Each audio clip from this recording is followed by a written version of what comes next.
All right, hello, hello, hello. How's everybody doing? Hello, Sergeant. Good to see you. All right, so gonna try to finish up my build here for the challenge. Let's see if we can get that done.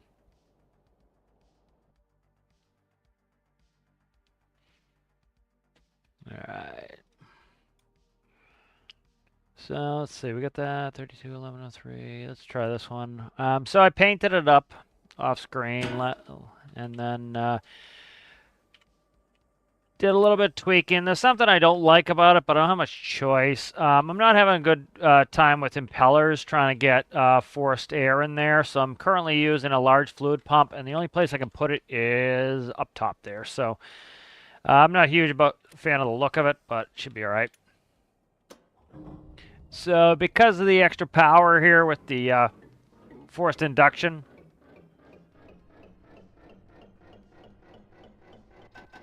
all right, we're having a problem here. Let me look. I don't know where I left off here, so I gotta fix this. Okay, that's got to be connected to the key. Electricity's got to be hooked off of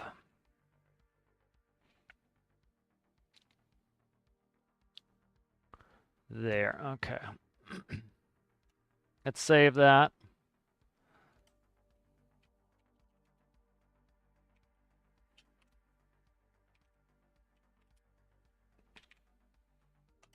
All right.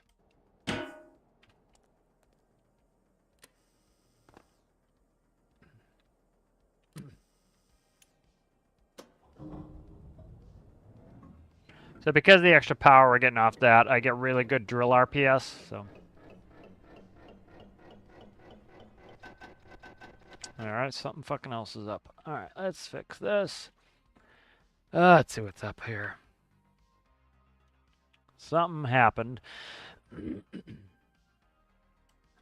right, I thought I left this in a ready state, but apparently I did frickin' not. So I gotta deal with it here.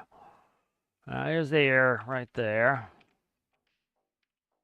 Okay, I just need to hook it up there. It's not hooked up correctly. Oh, yeah, because this is a microcontroller. This is going to be a pain in the ass to do. Let's grab this. I got to move this. Okay. That's what the issue is. Okay.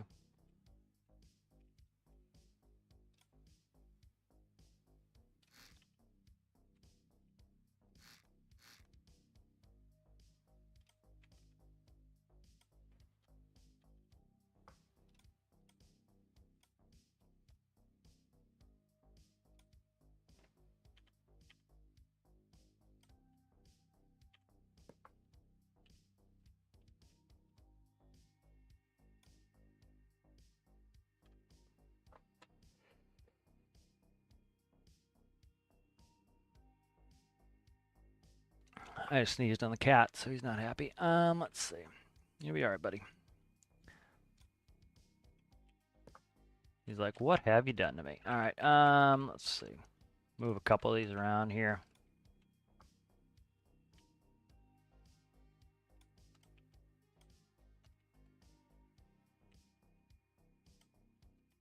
This could be a pain in the ass right here to get these fixed. Let's see. Yeah, it's gonna be one too long that way, so I gotta play with this, but I gotta get these readjusted here.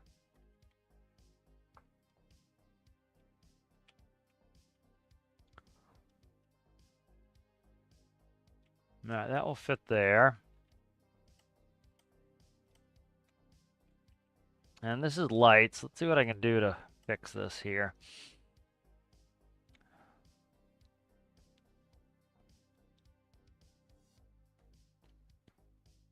Hmm.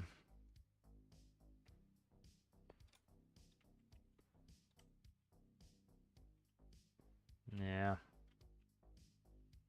Starting to make this challenging here. Let's see.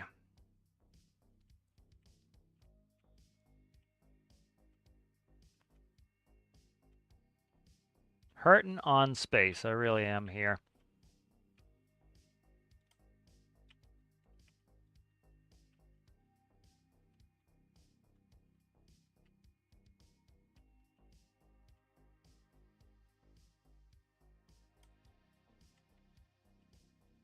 I could put it just under here is fine. But I'm trying to find a better spot for it here. Let's see. How are you looking there? That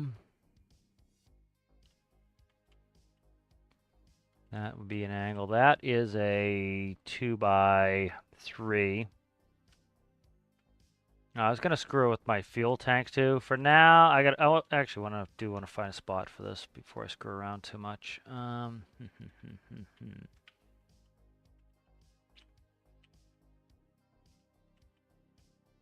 Just hurting on space in this build. I really am. Problem is I got a fire extinguisher behind the seat. If I didn't have that fire extinguisher behind the seat, I could probably fit it right here.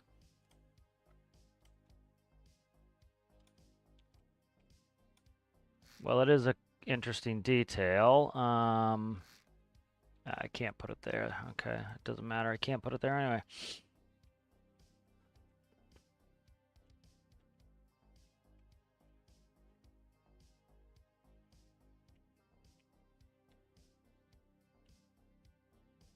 Yeah, it's not gonna fit there anyway.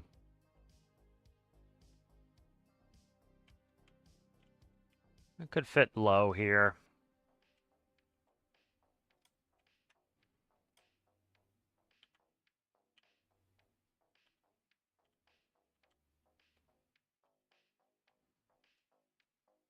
The wheel well, maybe.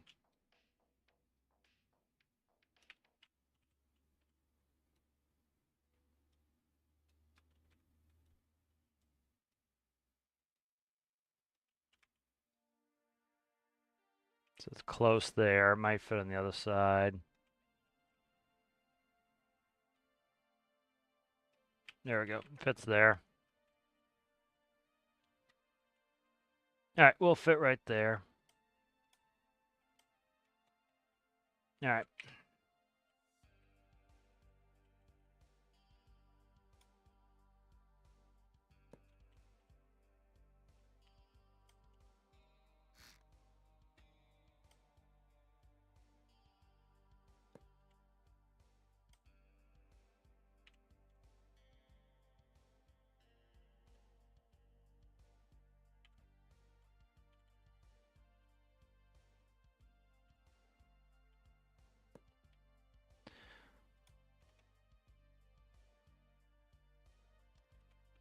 Okay, that fits in. Let's read Sarge's Jam. Oh, how expensive the mining heads. I haven't even looked. 20,000, yeah. My whole build is 37. Like, I really don't understand how some people consistently run out of money for challenges. It's like, I just don't get it. A lot of stuff like seems pretty cheap to me. I don't know.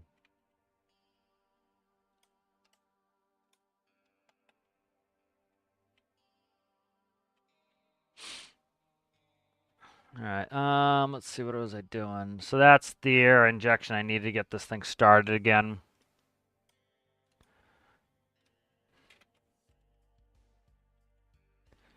All right. There we go.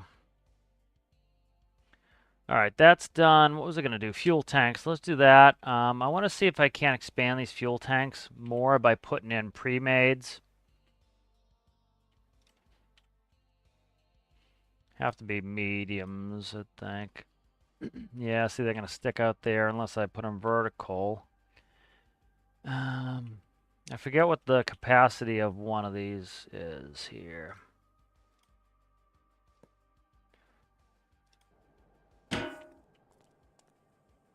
So that is 187, 185 liters of diesel. I have 2 something, so yeah, I'm not gonna be able to get 2 in there anyway. I think 7 per these, the large fluids. I think that's 700.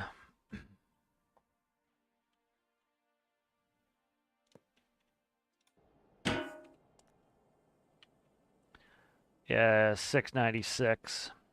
And that is might fit. We'll see. We'll play with it. All right, let's save this up.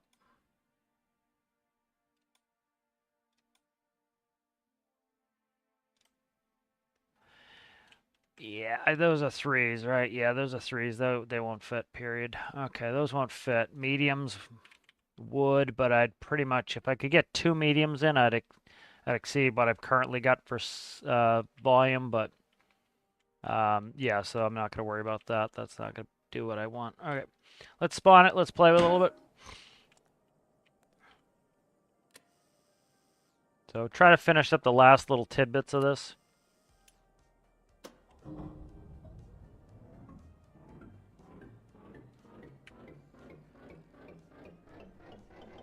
All right, shift it into gear. Here we go.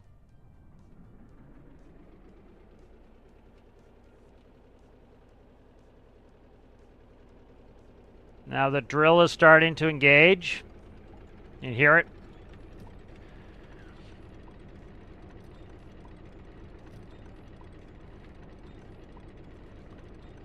Now it revs up about 700.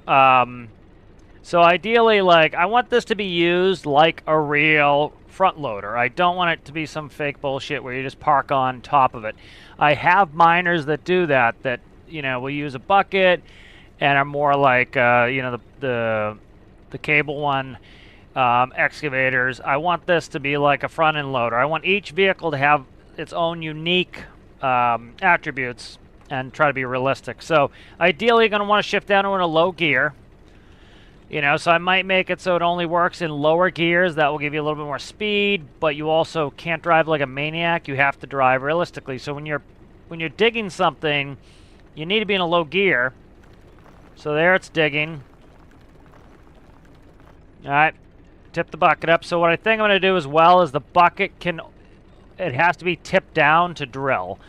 We'll see. I don't want to make it too complicated so people can't figure this shit out, but we'll see what I want to do.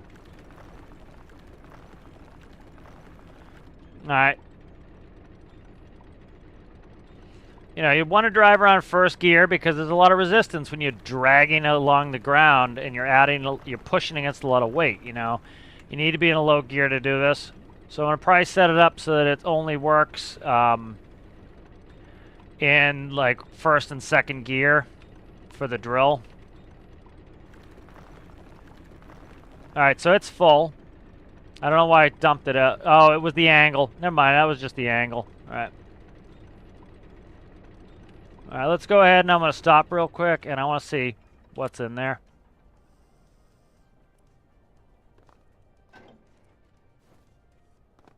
Of course, I didn't put the bucket down far enough to get it to go check. So it tipped out there because the angle on the bucket, if you go downhill, you will spill. And I want that. I want you to actually have to drive this in an intelligent way. Like IRL, if you're going downhill and your bucket isn't tipped back, you're going to dump stuff out of your bucket. That's how it happens IRL. And so I want this to be like that, you know. Try to find duct. There we go.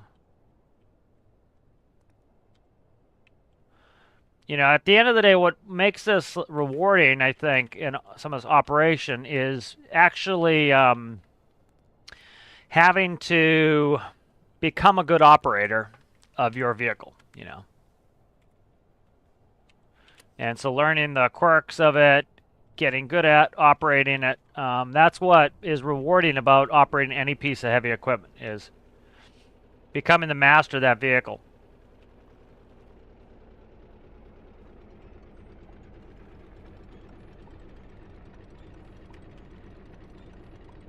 You know, so I don't know if I want to limit it too much where, like, you can only be in... Maybe I'll do first, second, third, fourth, and fifth gear you can't drill in. So it's drilling there. Should have counted before I did it. So as you can see, we can do flat. But if the tilt sensor goes below a certain amount, I might change it where it's not the... I don't know, I kind of like the tilt sensor. Problem is, it's for a challenge. I don't want to make it too complicated. I don't want people to be like, why is it dumping the bucket up? Because, you know, most people have never operated a front end loader before, and they don't know. Yeah, you go downhill, stuff's going to come pouring out of the bucket. you know, so you got to tip the bucket back more. And so I want it to tip out when you're going downhill. You got to tip your bucket back just like you would in real life.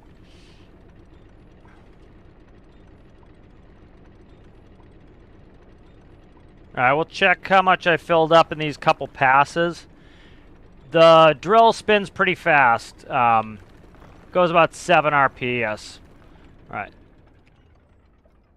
All right, so let's see what's in there. I think it was like 13 when we checked a second ago.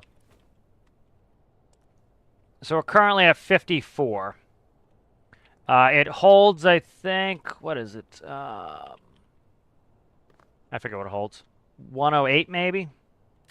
So I don't want too many passes where you feel like, you know, it's taking you too long to get some ore into wherever you're putting it. So I think what I'll do is first, second, third you'll be able to drill in.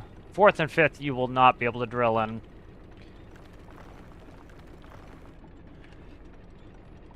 You know, so you notice so as I go downhill here, because I tip my bucket back, nothing's dumping out. All right. If I tilted my bucket down, or left it tilted down, it would have dumped some out.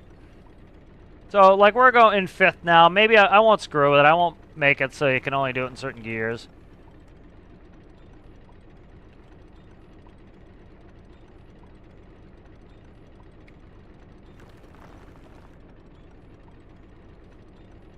So it actually makes you have to operate and understand how these things work. So you have to actually, like, tip your bucket down instead of just standing there like a passenger. I don't really like building vehicles where you're just a passenger. You're supposed to be the active operator. You're supposed to, you know, learn how to operate the vehicle, and that makes it rewarding to actually drive the vehicle. Like, just sitting back and letting the vehicle do all the work for you is, frankly, and then people wonder why they get bored. You're bored because you're not doing anything. Like here, you're actually deciding where you want to go. You're actively tilting the bucket. You know, when your bucket is full and it's heavy because it's full of a lot of ore, you need to make sure that you keep the bucket down low so that you don't tip the vehicle over. These are all things you got to do in real life that it makes it more rewarding. That as you get good at it in game here, you know, you feel like you're starting to get good at the vehicle. So notice as we're going downhill here, because I tipped the bucket back, stuff's not spilling out. And that's what would happen in real life. If you went downhill without tipping your bucket back, you would start losing stuff as it would go with gravity downhill. You know, so you want to make sure you're tipping your bucket. You know, so I kind of like driving around fifth here. This is fine. I'm not going to put a limit on what speed you can drill at.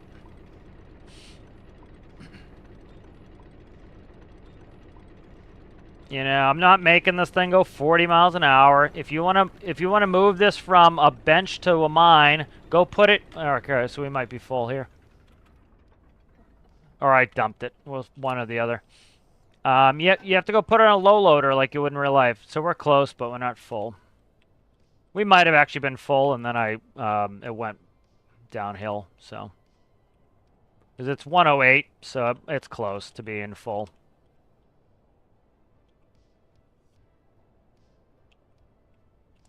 Alright, I gotta find the duct. Alright, it's not letting me put it in there. I gotta see where my threshold is. So I overfilled it, so that's why it started doing that.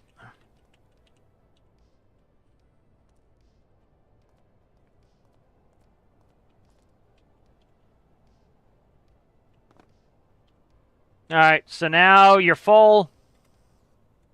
You gotta tip your bucket back. You want to keep your bucket nice and low, just like you would in real life. You got a full bucket. You don't want it up high. Now, you can do that going a straight line. You know, going a straight line, yeah, tip your bucket up to go dump in the back of a truck is fine. But you don't want to be making fast turns. So, like, as you can see, I can have my bucket all the way up, and I can go slow speed. I've got it set up with such a low center of gravity that you pretty much can drive like a maniac a little bit. And it's pretty forgiving, but you can still tip it over. So, like, about there's is max height you want to probably put your bucket while you're full. Just like you would in real life, so. It is pretty damn thirsty on fuel. I've already used about half my fuel. I'm not opposed to, like, a lot of people are like, oh my god, you know, things eat fuel so quick compared to real life. Yes, the map is also a lot smaller than in real life. You know, the Arctic is 65 nautical miles away. So, you know, when you go from here to the Arctic, you still need to imagine that, yes, it is only 65 nautical miles, but it's simulating you going to an entire different continent across the world. The furthest continent in this world you're going to. And so, yes, it will use up a good fair bit of fuel, you know.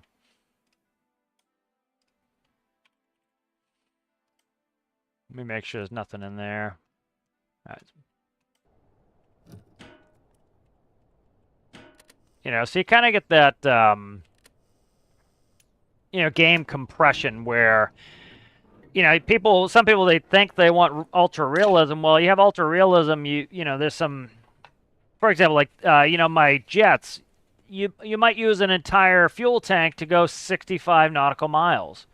Or, 3/4 of your fuel tank to go 65 nautical miles. Well, oh my God, it's only 65 nautical miles. That's not realistic. I use up almost all of my fuel. But you think in the context of the game, you're going from the mainland at the equator all the way down to the Arctic. And so that then, yes, if you're going from the mainland at the equator all the way to the Arctic IRL, it would be, you'd be using more than 3/4 of your fuel tank probably. So it's, you kind of have to, realism is relative to what you're talking about. And I think a lot of people miss that. Because it's like, in one regard, yes, it's not realistic to use that much fuel to go 65 nautical miles. But the point is that's simulating you going halfway across the world, And so, yes, in that case, it is. So there's a couple things going on.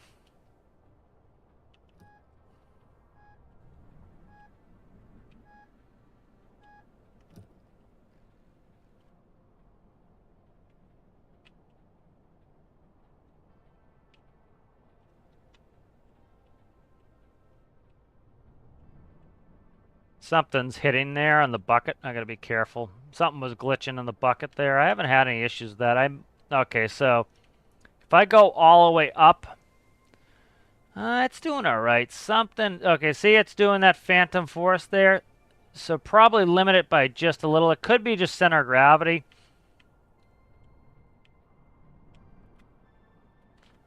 What gear am I in? There we go. All right.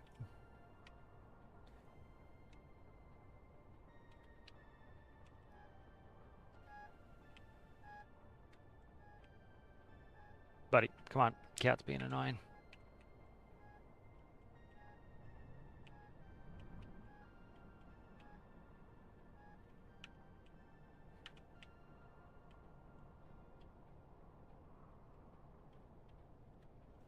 All right.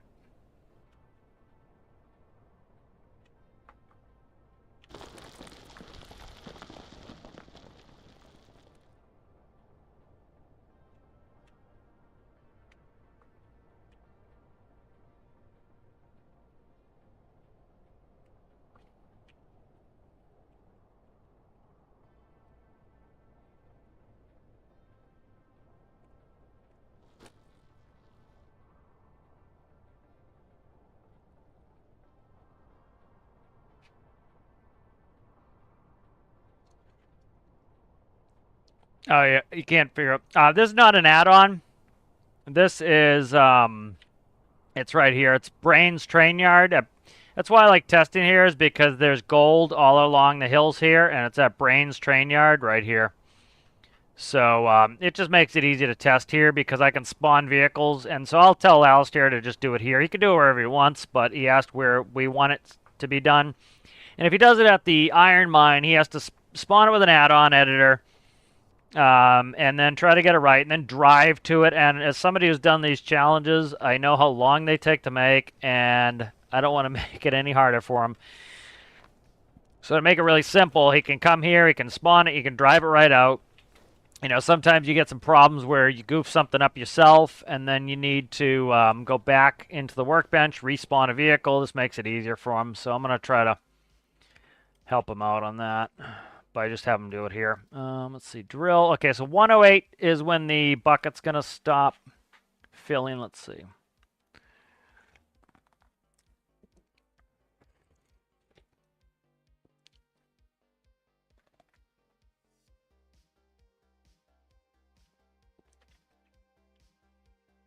All right, what's the capacity? I gotta look at the capacity again.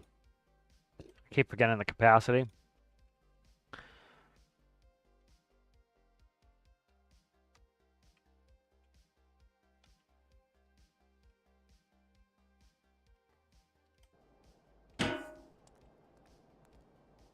Okay, 108's the capacity, so we want to do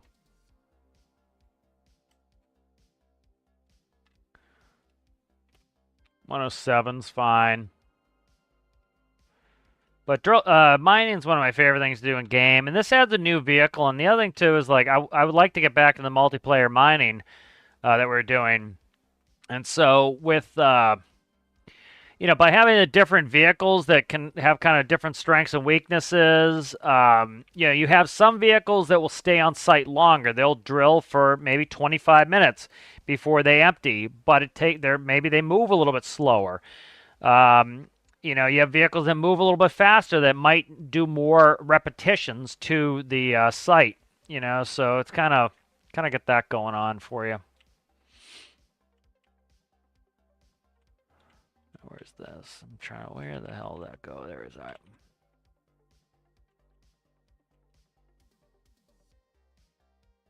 All right, so this is working well. Change that so the bucket will shut off a little bit earlier. I do want to keep it in, like I said, where you have to actively be part of this and you actively have to, like, tip your bucket. I don't want to make it ultra automated. I find that so incredibly boring. I don't know how people find that to be interesting.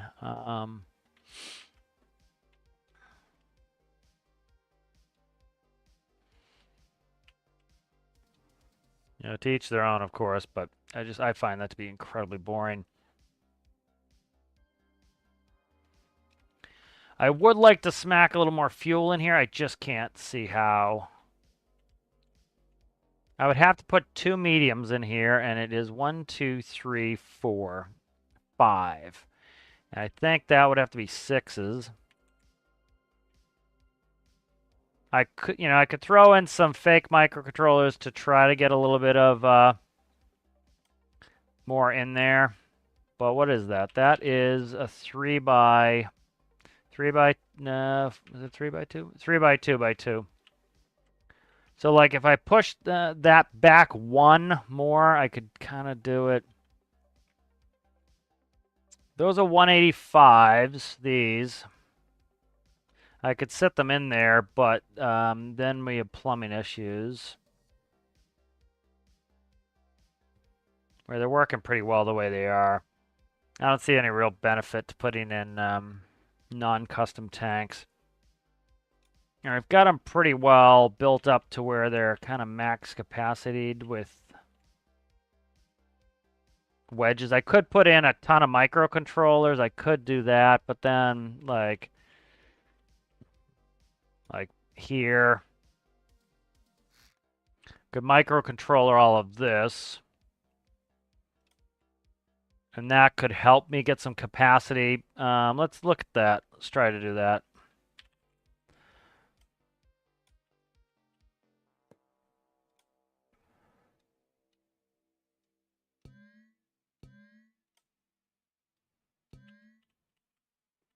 We'll play with this and see what we can get for capacity. It is pretty fuel thirsty, and so part of like what I was talking about, that long diatribe I did about talking about going to the Arctic and how you have the compression of the map. Yeah, you might be able to run this thing for 10 hours on no fuel, but you're not going to play the game for 10 hours like you might go do a work shift in a loader in real life. And so yes, and realistically, quote unquote, you would you might refuel once a day. In game, you might refuel 5 times a day. Well, again, there's time compression in that, and so it gives you something to do. Like when we used to do the multiplayer mining, one thing that was fun is like I would spawn the mini truck with a fuel tank, and then that gives somebody a job to go and do. So we got 581 liters per side, it looks like. Yeah, about that. So let's try to expand this fuel a little bit. So it gives somebody a job to do, to go fill the vehicle. It gives you something to do. It gives you a little break from the monotony of just doing the same thing. And so like you stop doing what you're doing, you go refuel. And so again, it's kind of an engineering challenge in this engineering game where you want to go and you want to build some vehicles that can fulfill these goals by, say, for example, building something that's able to refuel your vehicles. I like that about I like that. That's something I enjoy building in game is some things to refuel my vehicles. I should be able to actually, let's see. I'm going to get rid of all the block that I don't need, and then I'm going to refill it the best I can to get as much capacity as I can.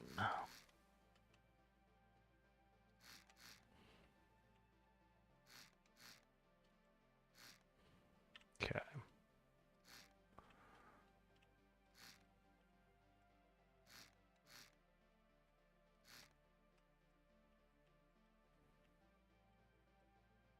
All right.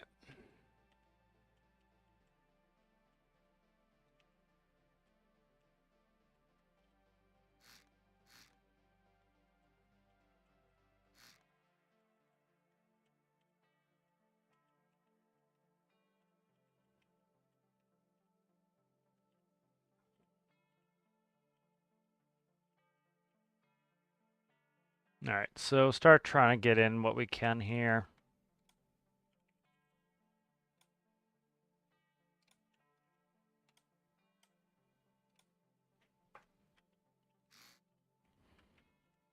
It's a 5x1.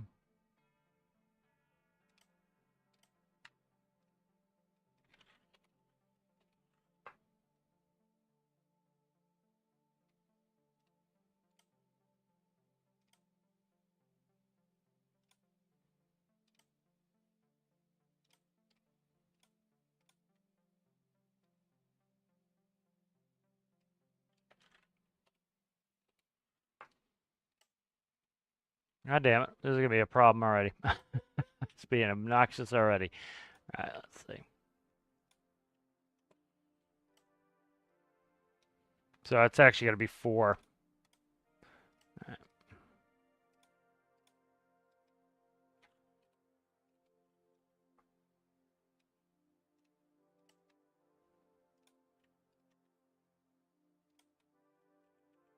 So it was like 581 before.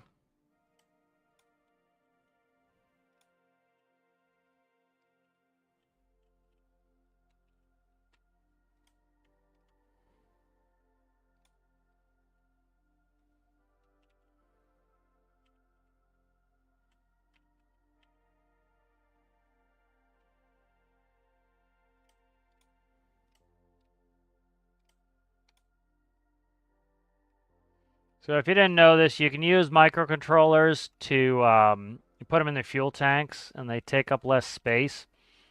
And so it allows you to be able to get more fuel in because essentially the walls are thinner, so you have a higher capacity at the end of the day. So that helps with adding fuel. It's kind of a trick to do. I don't know if I'd even call it a trick, but it's a technique to do.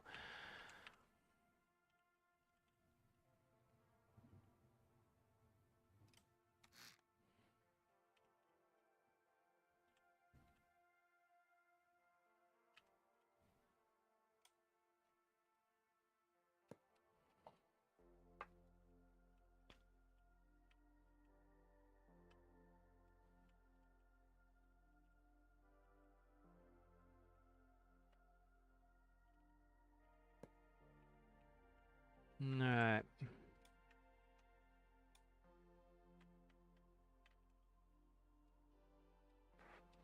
Yeah, so I want this to be, I want it, things should cost things in game. The cost of the thing is what makes it rewarding to go out and make some money with the thing. It's like, So you're out there mining, making money. If the vehicle doesn't cost you anything, it's kind of a, what's the point? So, you want to build vehicles that make you good money. And so part of the engineering of the engineering game is actually kind of like coming up with some, like for example, efficient vehicles. Like when people just play custom games and they never play career, as far as I'm concerned, you like, yeah, of course, like you see some people who like they want the fastest vehicle at all times, and if you never that's fine if you never like have to worry about fuel costs because you never buy fuel.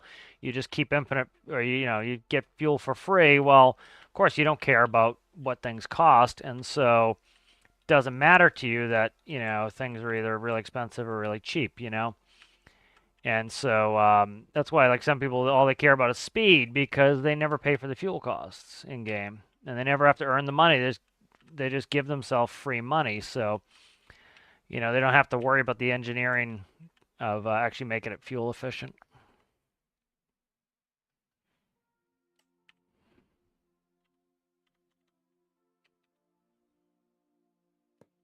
Okay. All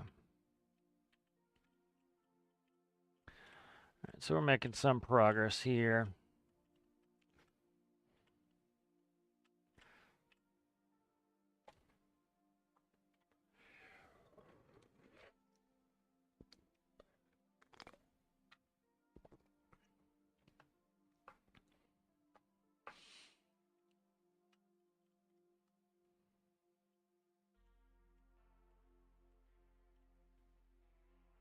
Yeah, that's a big part of the entertainment for me in the game is actually making stuff that is efficient enough so that you can really kind of run it and operate it.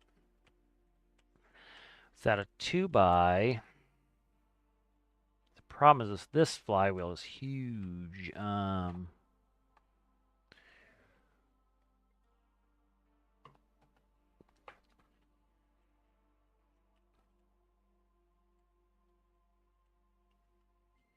Probably run it without a flywheel, but I think I do want the flywheel. Let's see. Because of this stupid flywheel here, I'm hurting for space. We could have put a wall like that.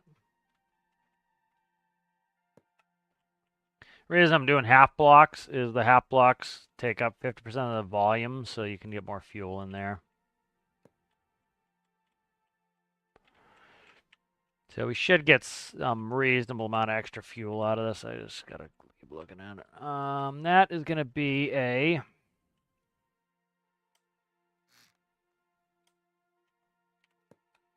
2x2.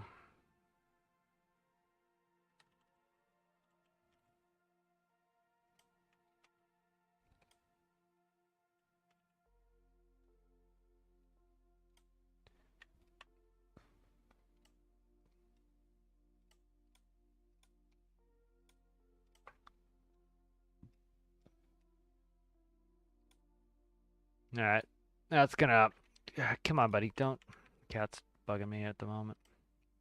Come sit with me.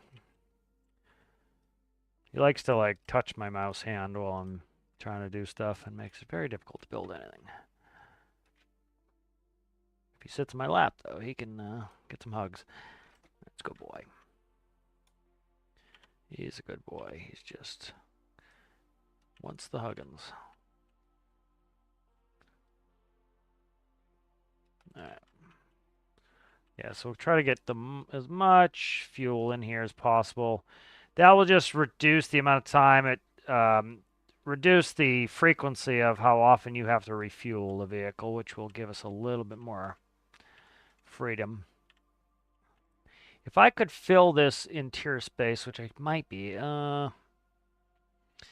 see, do I have identical? I do have identical spots, so I should be able to get something in there. Stand by. Yeah, I can get some more in there. So what we'll do here is this. All right, we'll do this.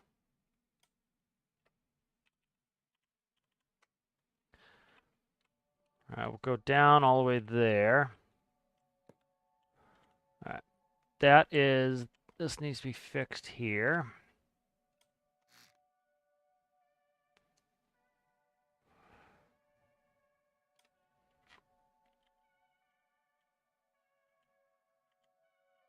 All right, that is there. That's in there. All right, good. And then we've got a space here, which I should be able to fill some of this up with fuel. It's kind of a dead volume. I can use that.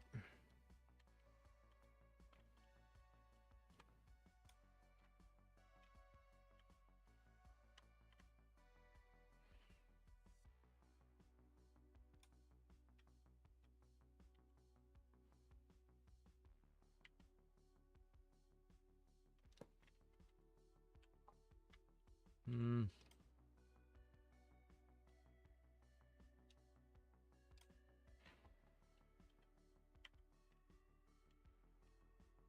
That one's got to be different, but the rest are good here.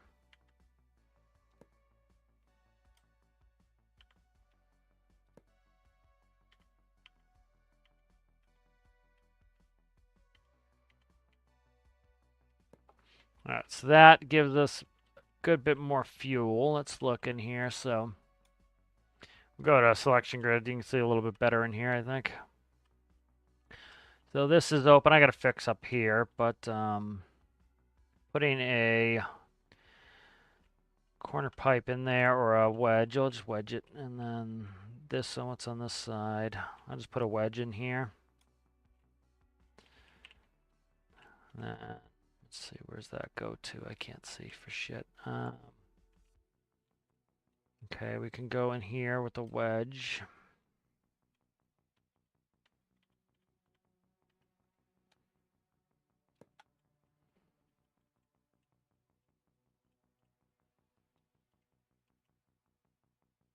That's got a,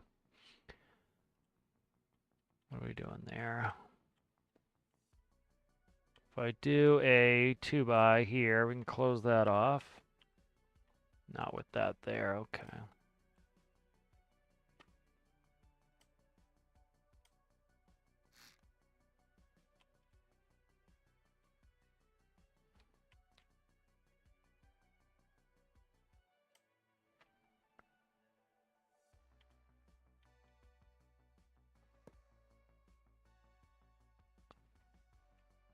All right.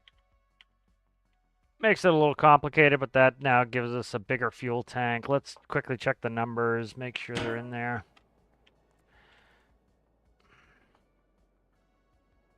I can't remember what they were before. We got a leak in there somewhere I gotta fix.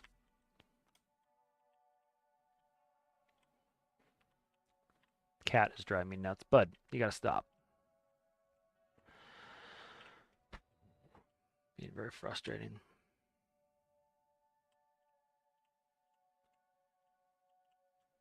All right. Not seeing a hole on this side.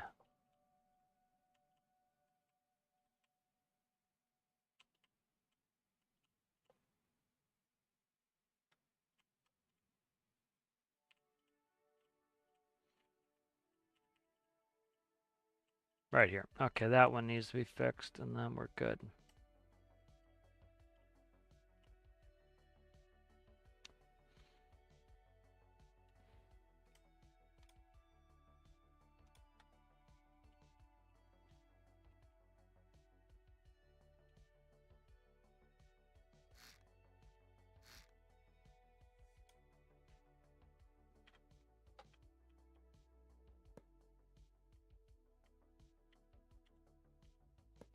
All right, that should fill that up. All right, much bigger. So before it was like 5 something, and now it's 800 something aside. So that's much more fuel, which is good. And I got to check the gallon amount. Yeah, so it's 800 something aside now, which is quite a bit more. So that's good. And then that fuel gauge going up to, say, we'll say 450 gallons.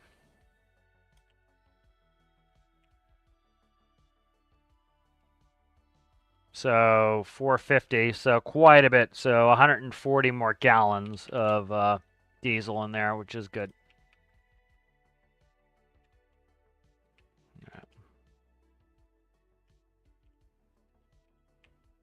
I meant to have symmetry on there.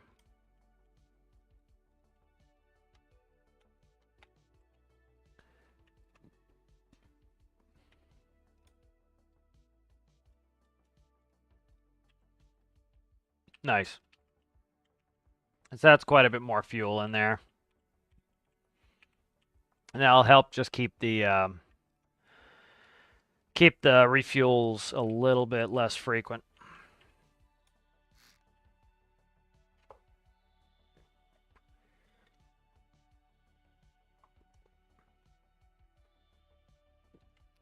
Hello, Rasmus. How are you?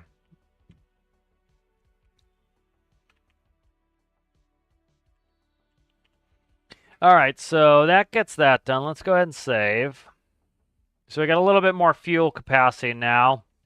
One thing I haven't tested is overheating. Now, I put overheat protection in all my vehicles. It's in my tutorials. It's real simple. If you go over a certain temperature, all it's going to do is it shuts off the PID. The engine dies for a second, which causes the temperature to go right back down below, and it's like the engine stutters. And that way you don't have to do much. So what we'll do here is, let's go ahead and turn it on.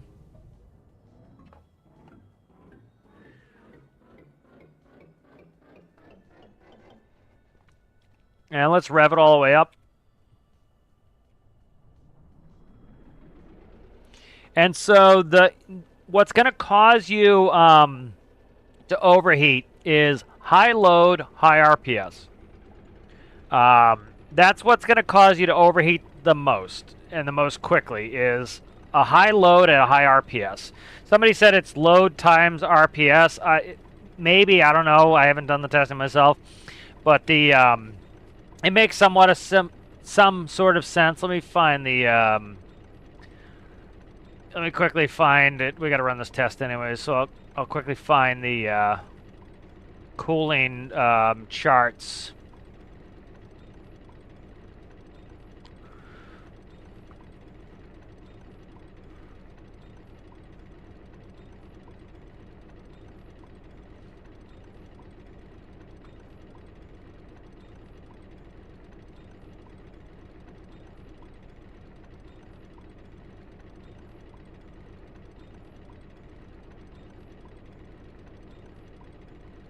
All right, so if you look at the cooling chart here, this is high RPS.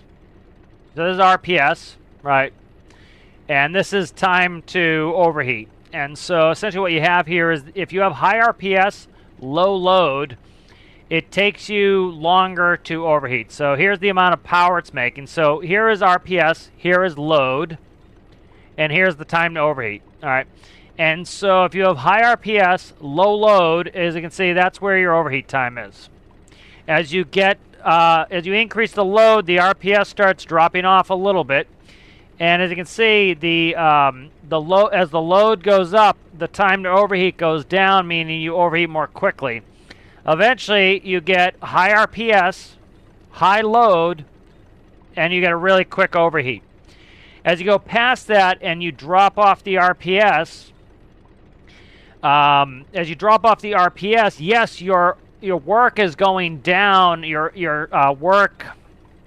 instantaneous work, your load is going down, but your time to overheat goes up. So you're making it harder to overheat.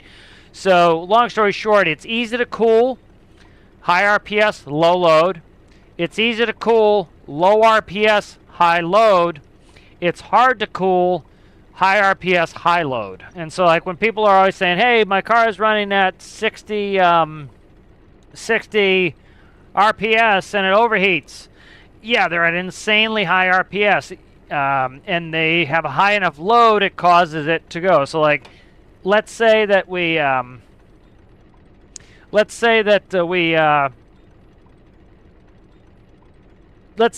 for example, just for sake of argument, say that yes, it is RPS times load, right? So if you have a high RPS 60 and you have a load of 2, that gives you a value of 120. Say anything over that causes you, say 120 causes you to overheat, right? If you had an RPS of 30 times 4, that's going to give you the same amount of overheat time, right? If you had a 15 times 8, that's going to give you the same overheat, right? If you had 7.5 times 16, 7.5 times 16, that's going to give you the same overheat. But if you come up with some better combinations, for example, let's do a 3.5 RPS times, we know that it would be, what would it be, 32, and we do 30, it's now 105, you don't overheat. So you can get where it's very low RPS, very high load, and it's not going to overheat. You can change that relationship. I'll answer your question again. It was, you asked, where exactly are you testing your creations? I'm testing them at Brain's Train Yard right here. Brain's Train Yard. I like it here because you can spawn it in the train hangar. And then there's gold to mine, so you can very quickly test it. It's right here on the arid biome. Makes testing very quick. All right, so now looking at this, we have an RPM of 637, which is not corrected. So 637 divided by 60 is 10.6 RPS, all right? And if we look at the load, we have a lot of load on this. These require a lot of load. As you can see, we're almost at 7 RPS. So this is a lot of load. I am, getting a lot of load out of this. And so you have a reasonably low RPS and a reasonably high load. And so as long as those are in balance, again, you're probably not going to overheat. Let me look. So the temperature currently is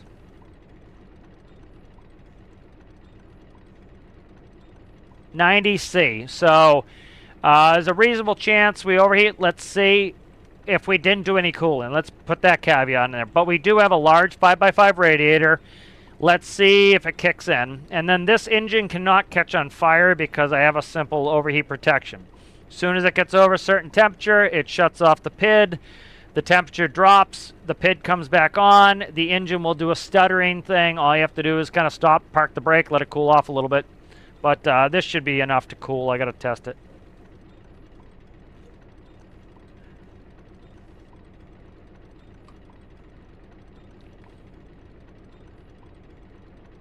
As you can see, the electricity, I have 2 small alternators on the belt drive. That's all I really need in this. I'll turn on all the lights here and check it in a second once we get this other test done. I don't want to step away and not see this do its thing. All right, so there's 100 C. What is it? Does anyone remember if the top of their head is 115, I think? It catches on. Okay, so I've got it set so as soon as it goes over 100, the fans come on and the pumps come on. As you see, we have 116 liters per second of fluid flow. It's stable. It's not fluctuating. And because it's not fluctuating, that is giving us good cooling. It may or may not be enough. We'll check it in a second here. It's got a full volume of 211 liters of water in there. I have some backup, some top-off tanks. It is still gaining temperature, so I might have to do some more cooling, but we'll see.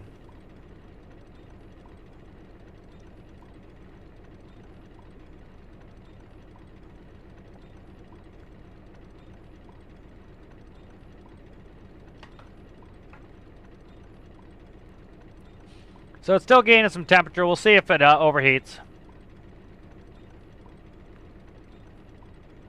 It probably will. If you look at the temperature there, it's going up still. So the temperature of the radiator is going up. If the temperature was going down, it would be cooling the fluid more. So I might have to play with some more to get the cooling down.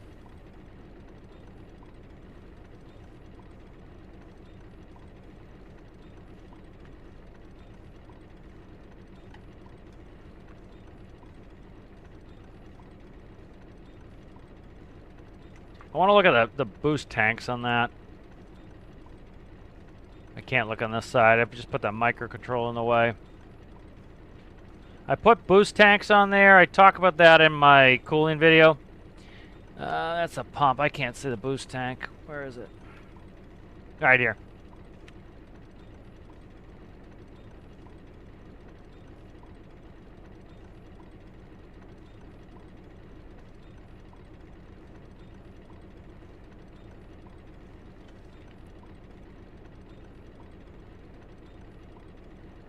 Alright, so temp's still going. Okay, so here it going down.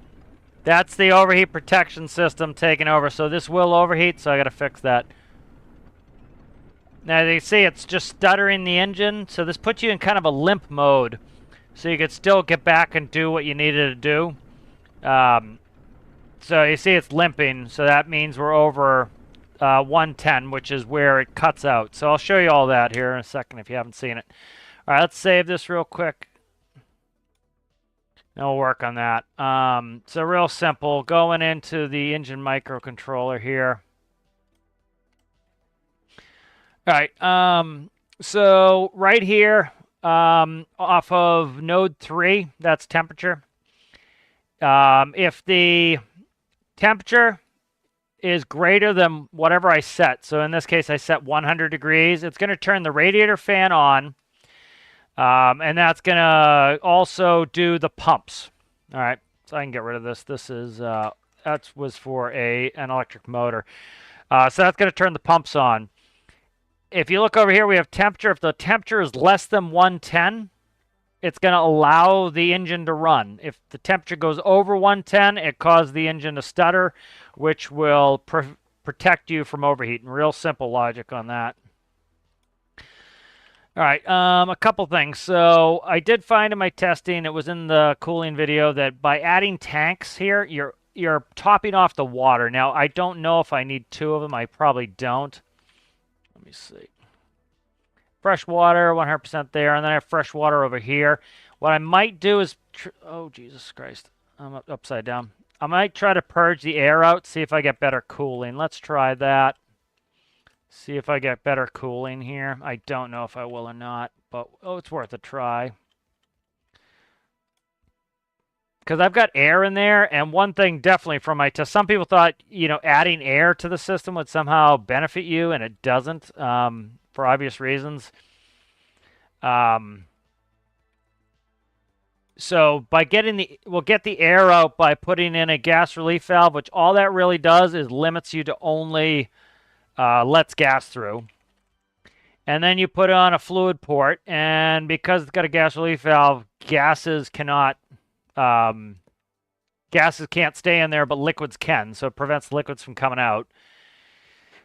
Yeah. And so the pressure, we had a bunch of air pressure built up in there, and now that should let the, I can't really see it. There it is right there. So the air pressure should be able to come out of the tanks now. So that was something the devs did because, you know, people were not doing what they told them to do and like adding vents and everything else. So carbon dioxide, water, carbon dioxide, oxygen, nitrogen are all pretty low now. Tank pressure is probably this from the stored liquid. I don't think I need that. Let's double check it. I'm going to cut them back off. Just want to check it. Probably shouldn't actually help anything.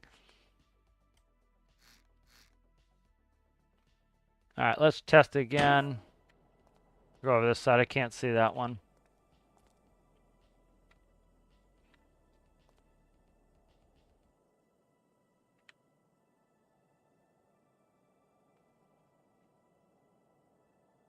All right, so 32 atmospheres. Let's see what it is if I put on a relief valve there.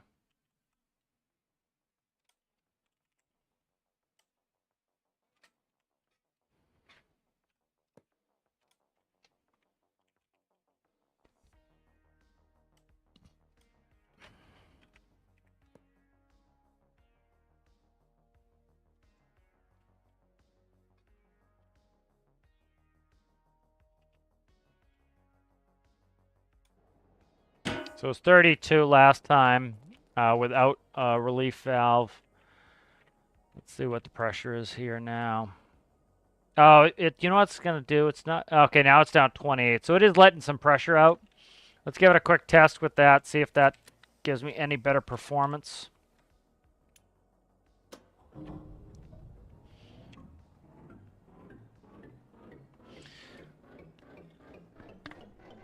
Yeah, I think it's 115 as well for the overheat. Yep.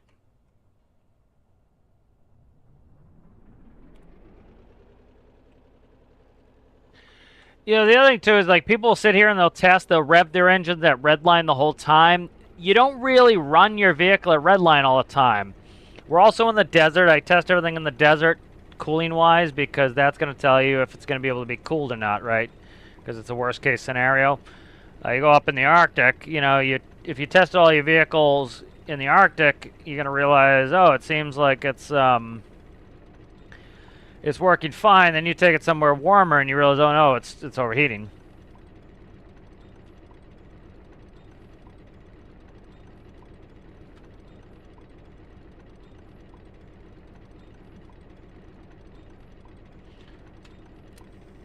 I gotta do the door frame there. Paint that. All right, we'll let this So let's do another test while we're here, so we don't waste time. I'm gonna turn on all my lights. So that's max lighting. That's max lighting there. So I want to check make sure we have enough alternator to keep everything powered. As you can see, yes. It's if you look, it's 0.999959. The sixth digit is to the accuracy level where it's keeping our battery within 6 digits of charged. We can also go in. I like to put a voltmeter in. So here's a voltmeter. If you look, it goes negative, that's discharge. It goes positive, it's charging. Negative, positive, negative, positive. You know.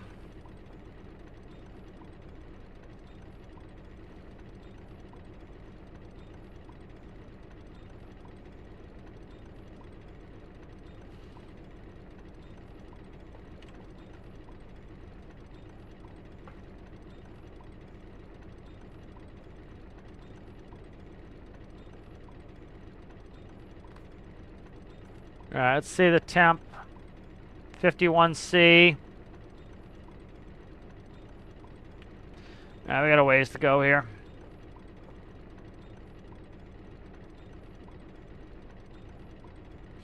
Yeah, it's usually if I have the space, I could put more robust cooling in here. This is a 3x3. It's a 2-cylinder 3x3. And it's quite often running at max and that drill is very energy intensive, so it uses up a lot of power, the drill.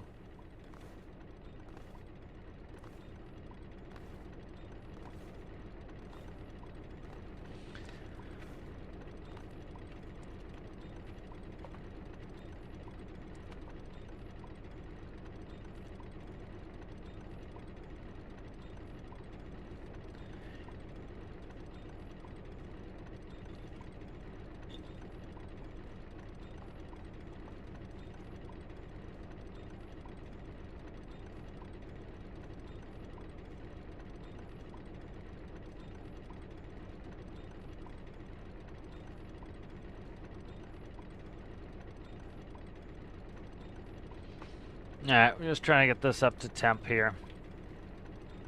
69 giggity,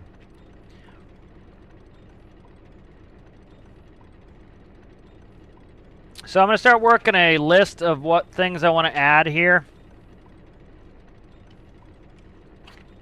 Alright, so we need to add rope anchors.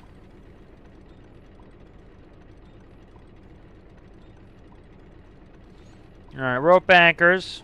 We need to color front directionals. We need to do dome light. Dome light.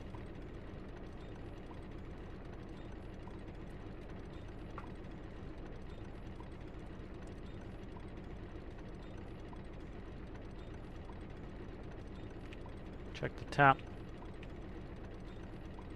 82, we're getting close. So you need to think of how these vehicles are going to operate as well. Like, for example, especially land vehicles tend to be easier to cool because, like, say this was a boat, you'd be running at, like, 100% throttle, you know, 100%. Let's put it that way, because if you do your throttle properly, you're running at,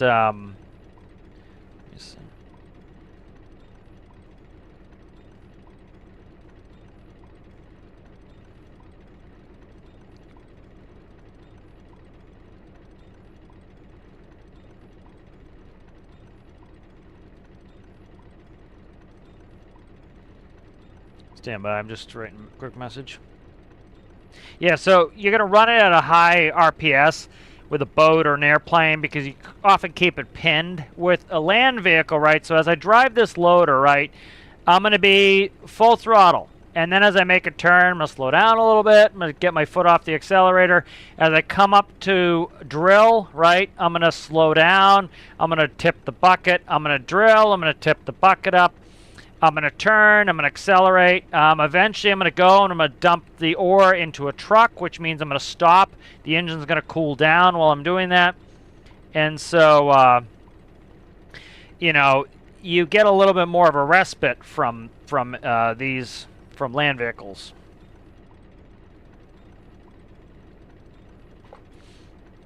All right, there's 100. 100, the fan should be on.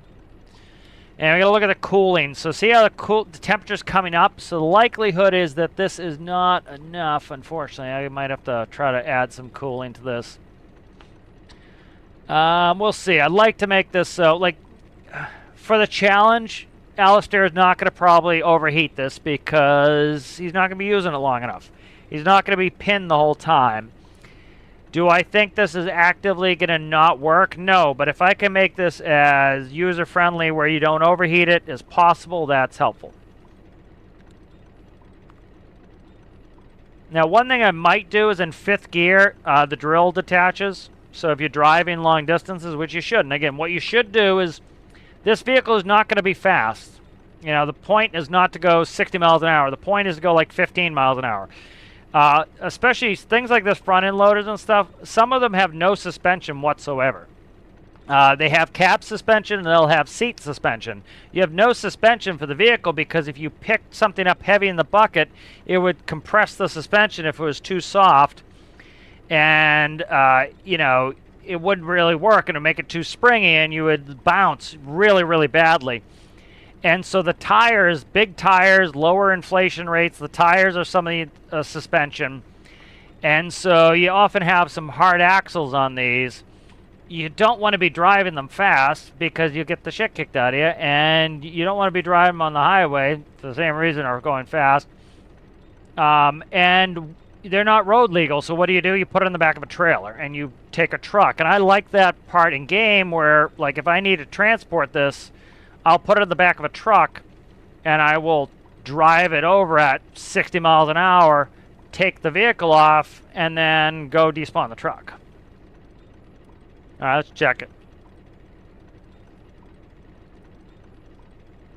All right, so it's at 110 here. It's going to start doing the stutter. There it goes, right there.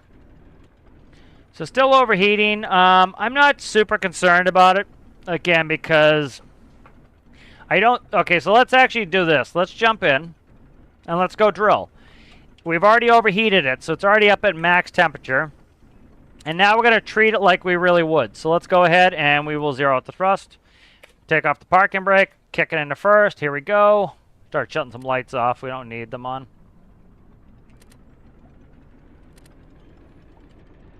All right.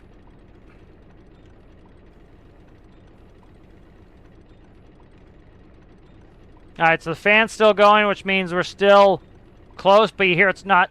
All right, there it's stuttering again.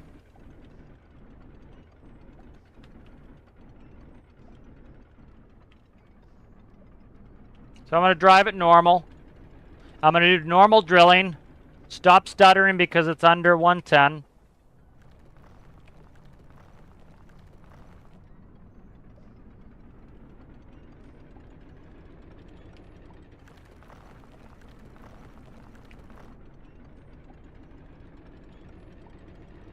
All right, so now watch what happens if I go downhill. All right, so see me sitting downhill? If I go to drill this, right, it's going to spill out of the bucket. So watch, just like it would in real life, if I'm going downhill with the bucket, it's going to start spilling out. See, there it goes. So just as you would in real life, you want to attack your pile going uphill, because all you're going to do is spill it out of the bucket. So that's how you would do it with a real front-end loader, you know. And if you had your pile on a hill, you want to go uphill to make sure that you don't spill. So here we come to the pile, uphill, and it doesn't spill. So I'll put some of these instructions in the workshop page, you know, It'd be something simple like, the dumping of the bucket is based on the angle if it would dump in real life. If you go downhill, make sure you tip your bucket back. If you're going uphill, stuff won't spill out of your bucket. So that's how you do it in real life. Like, we had to do that all the time. If you're driving down the hill, you tip your bucket back towards you, you'll dump a bunch of shit out of your bucket. Like, I remember one time carrying slabs of concrete. If I didn't tip my bucket back, as I went down the hill going back to the building, would have dumped concrete all over the road. So you had to tip your bucket back because it's based on gravity. So right now we're stuttering the engine. We're in overheat protection mode, and we're still drilling. All right, so I'm trying to decide if I want to completely get rid of that. Is completely get this to cool all the time? Probably yes. So right now we're in limp mode. You see, we can still drive fine. One thing we could do is when it goes into limp mode, it detaches the drill, which would allow it to cool itself better. I don't know yet, though, if I want to do that. All right, so now we got the vehicle stopped, and we're dumping. So the whole time that we're sitting here dumping, this vehicle's cooling off. And that's what I was talking about, like land vehicles are easier to cool. Because if you look, it should be cooling the entire time that it's sitting here. And we're not really putting any more heat on because we're idle. So you can see how it's cooling the water there because we're not actively revved up. But I'm going to work on this cooling. I want to make it's for a challenge. I want to make it as user-friendly as possible. I want to make it so it doesn't overheat. Yeah, exactly. Put it on a low boy and take it. Yeah, I want to run this drill as fast as possible because the thing is, this is not, like, you see what a lot of people are building for the challenge, which, frankly, I don't care what everybody else is building. I'm going to build my own thing. But, they're building a lot of sit miners where they essentially go sit on the pile, drill the pile, and then move on to the next thing or go dump, right? I'm not interested in that. I'm trying to do a moving vehicle, and so because I'm not sitting on the pile, I need as high of an RPS as possible because that's going to allow me to... I need as high of an RPS as possible because that's going to allow me to drive over the pile and get as many chunks as I can on a single pass, if that makes sense. Because, like, here, I'll show you sit mining right here, right? Okay, I come up, I sit on the pile, set the parking brake, rev it up. It's just a different style.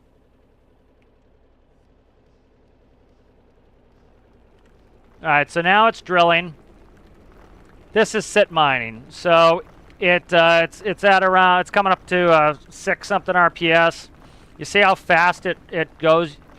You could do this if you want. I think it's pretty goofy, frankly, with this type of vehicle because it's supposed to be a front end loader. You're supposed to go scoop the stuff up and then go scoop up some more and dump.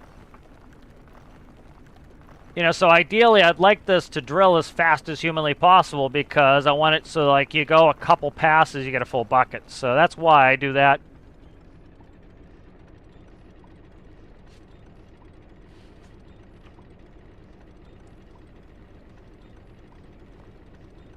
So this is sit mining, that so it's, and that's not what this is built for. So this is built to, like, drive... mine as it's driving, and see, I might limit this for the gear. I'm trying to decide.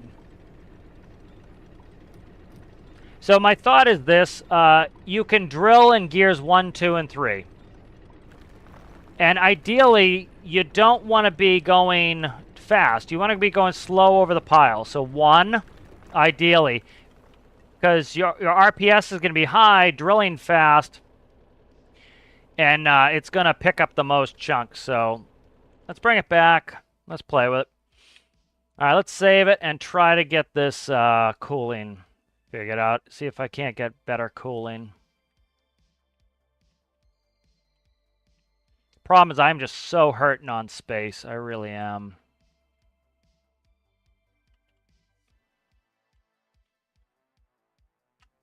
All right, let's start playing. I'll see what I can get out of this cooling here. I'm going to jump off, play some of the new Tarkov here, the new 1.0 Tarkov in a little bit, but I'm still here for a while. But a couple things to get cooling to be better. Shorten your throws on how the reach of some of your cooling mechanisms like this, like how far they have to go. So I'll show you some of the tricks. So like one here, let's shorten this up. Let's go like this. Doesn't matter which direction it goes. Now, ideally, if I could use a large pump, I would, but I don't have the space. All right, so that is right there.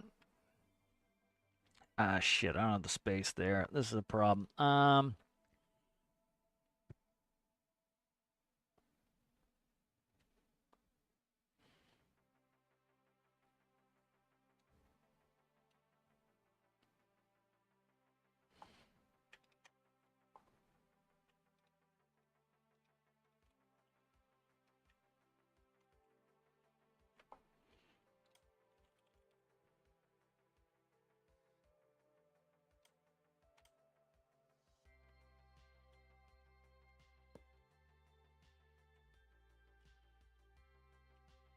So I'm trying to shorten how long the pipes go. That's one thing you can do.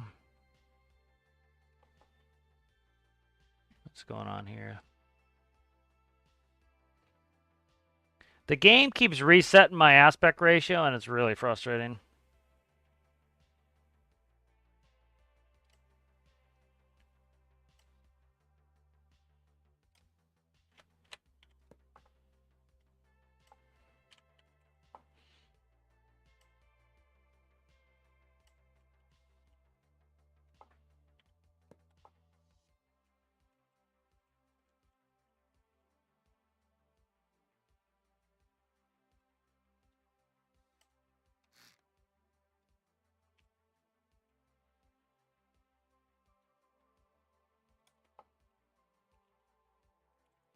So teeing off a tank adds extra water volume, and that extra water volume increases the amount of water you have in there, which allows you to reach max flow rates, which is why, I showed in one of my videos, my cooling tutorial, that increases the amount of cooling you can do by putting a freshwater tank in there. So I just changed the orientation, get the pipes to be smaller. We'll see if this has a marginal benefit. And then what we're going to do is the node for the radiator. Real simple. So when the radiator turns on, the other thing we can do is turn it so the radiator comes on earlier to help mitigate this so that it's still cooling. So it doesn't just like cool for 10 degrees, which is what it's doing. I can come up with an interesting system for that. All right. So I want to play with this, see if I can't get it cool first, kind of conventionally. Yeah, I like the farming combine idea. I'm not against the position drillers. I have a lot of position drillers myself. It's just I want to do something different because that's tends to be the thing people build are position drillers.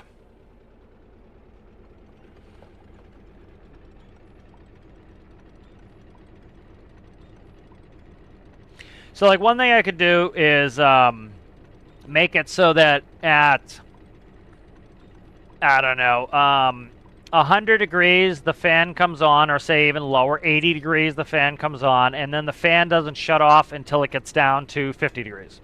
So if you went and dumped, so for example, what's happened is when I go and dump in the back of the dump truck, as soon as it goes below 100 degrees, the fan shuts off. The pumps shut off. It's not cooling anymore. And so what you could do is make it so that, hey, if you hit 100 degrees or 80 or whatever I choose, the fan and the pumps come on to cool the engine, but they don't shut off again until you hit 50 degrees. So if you went to the truck and you dump, instead of the fan shutting off at 100 and then you go driving again, now it's back up over 100, it will keep cooling until it's down to 50. That's one thing. The other one is When you're driving in first, second, or third gear, you can mine. If you're in fourth or fifth gear, the drill is off. What that will do is save you fuel because you don't have as high of a load. It will save you temperature, and it will let you drive faster. And then as you slow down and you're mining the way you should be at a slow speed, either in, I might do even first or second gear, then it will do it. So as soon as I go to dump in the truck and now I'm up in a higher gear, it removes that load. As soon as I'm trying to go from one pile to the other, the drill shuts back off. And so that way, the drill's not running when you don't need it. There's also, I think we have an ore detector, do we not? The other one was kind of having it triggered by an ore detector because part of the overheating issue is it's running that drill constantly, and it doesn't really need to.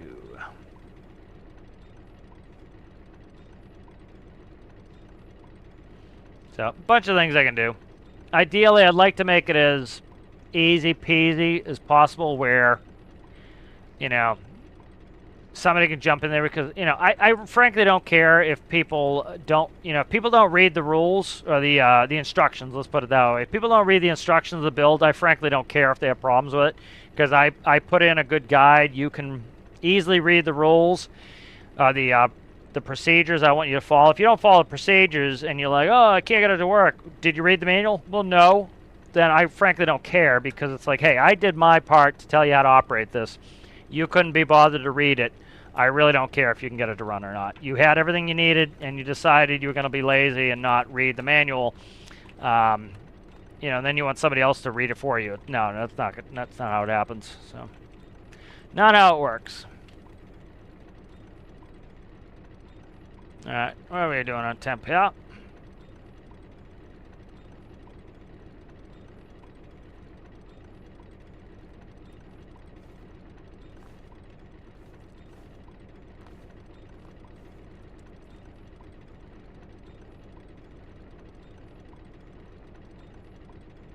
You know, the other thing I could possibly do is make it bucket dependent. So if the bucket is tilted back too much, it will not drill. So you actually have to tilt your bucket down to drill. That's another thought. Because I want to make this like a real loader. I want you to actually have to like do some stuff, you know? But I also don't want to make it too onerous so people are like, I'm trying and I can't get it to work, you know? So it's kind of a balancing act. You know, I don't think the statement realism versus fun is really accurate. Like some people like, oh, there's a difference between realism and fun. Like you can make something realistic and fun. It's just there's a balancing point where you don't want it to be too onerous. But you know, Alistair will read the manual for the challenge. You know, I want it to be reasonably user friendly. I want you to kind of be able to use it a little bit more how you want to use it. So you want to go in third gear and go mining. Be my guest. It's not really ideal, but you could do it.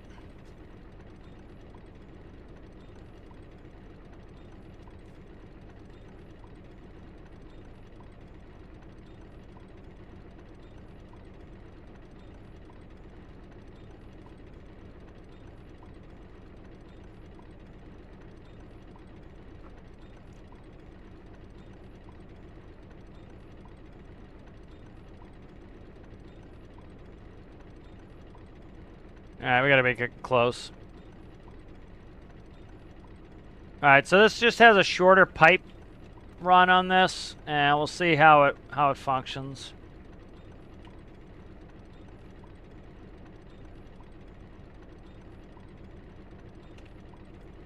I did not vent the gases out of this system, so we'll see. Because ideally you don't want any air in there, because the air is just, it's not a good conductor. It's not going to help cool. You want a liquid in there. All right, so you can see the temperature is at 2979. We know this will cool it down if when it turns on, the number goes down. If the number's still going up, it means it's not going to cool. All right, there we go. It's on. Flow rates are good. Now it's taking in the hot water that's in the engine. They're still rising, so likely this is not going to be able to cool it.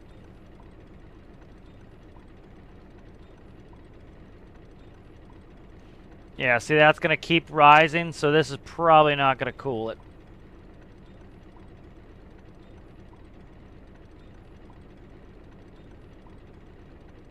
Oh, the fan's not on for some reason. Why is the fan not on?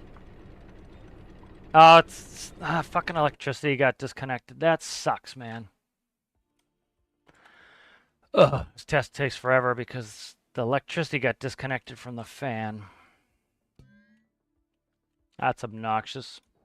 You know what I should have done? I should have just turned on infinite electricity. That wouldn't have hurt the test. I rushed on that one. I can go AFK and go to the bathroom. Yeah, that's a good thing.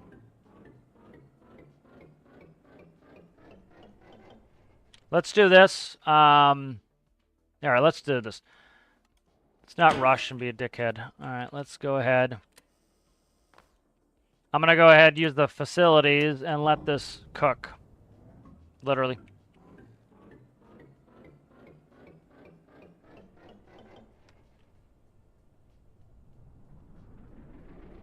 Yeah, and I'll be right back. Let this warm back up.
I'm back. Let's see.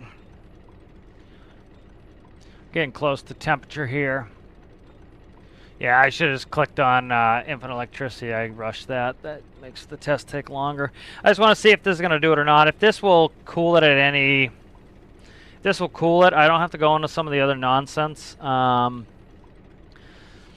Yeah.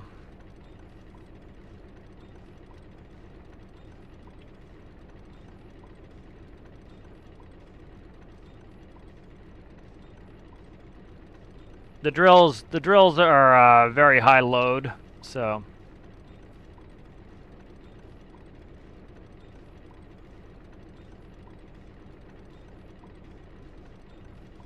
So one thing I can do, so like right now, for example, this is going to show a low temperature because the water is not being heated by the engine because the pumps are off. Once the pump turns on, that will start circulating. You'll see the temperature will jump up to whatever the engine is currently at. If the temperature goes down, we know that it's going to be adequate. If the temperature keeps going up, we know eventually it's going to overheat. And so that's all we really need to know. And then we can play with some stuff. Like we can, for example, I could do a different gear ratio on the drill so that if it overheats, ideally I just want to get this to cool off at any operational temperature. That's ideally what I like to do. So we can keep playing with it, see what we can get. It's very tight in there, so I can't, like, for example, put a large pump in there, which would increase the flow rate. I just don't have the space.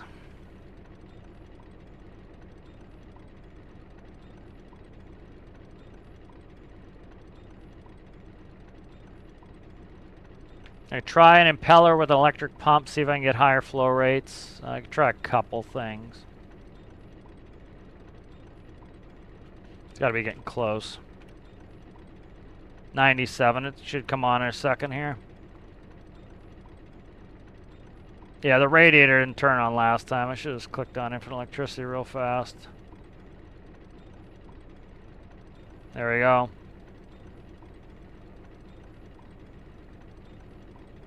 Alright, so we have good flow rates. Temp's still going up.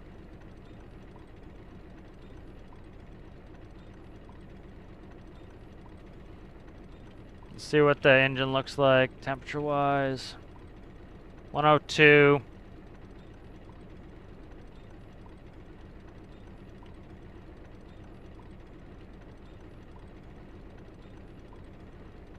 Yeah, so it will eventually overheat. It's doing a better job than it was.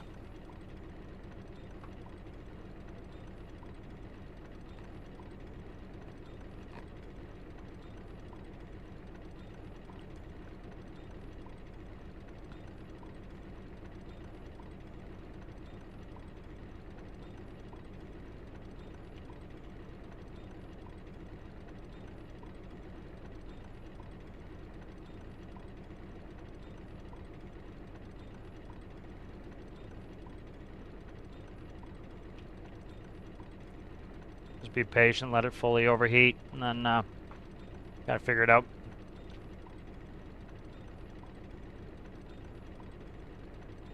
Problem is I'm just hurting on space really badly.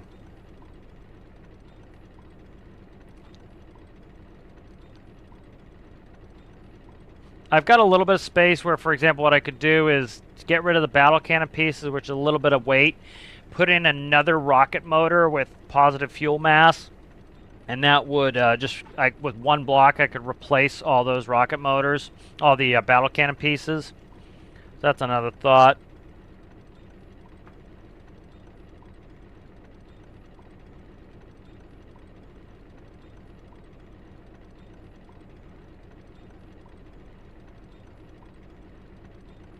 It's going to overheat here in a second. Well, it's going to go into overheat protection. Yeah, you see the temp just keeps going up, so that's going to cause the problem. Alright. So we got a couple things we can try. Let's save this, and then we're making some progress. Alright, so what we're going to do here is we're going to test something. So we were doing like 111, 112. liters per second. What we're going to do here is we're going to use the key to do the pumps and the radiator. And I'm going to go ahead, I'm going to get rid of that tank, and we'll see. From testing earlier, it should get worse, but we will see. I'll also check different motors, see. So ideally, the higher I can get that liter per second value, the better. And all I care about is I'm not going to do a full overheat test. All I care about is what's the flow rate.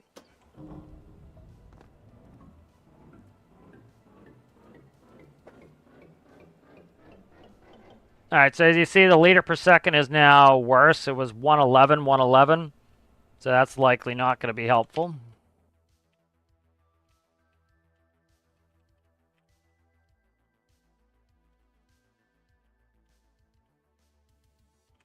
So what I might try to do, I want to put a gas vent on it. So we're going to go like this.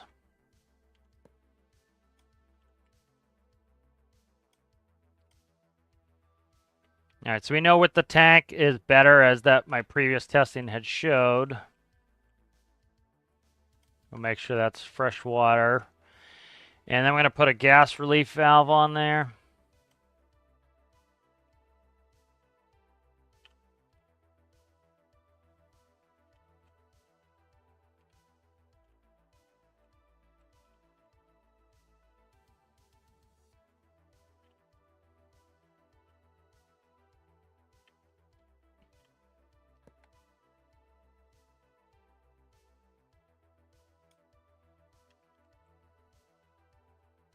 And we're going to quickly throw this on, see if we can get rid of the air in there, because the air is not helpful to cooling. It caused problems. So vent it out, see if that helps.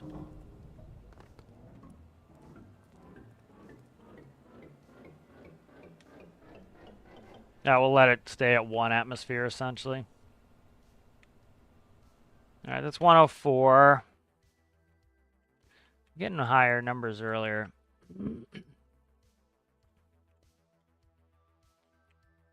I got to be careful where I tee this off to. Let's put it back where it was. That was at 1 something. 111.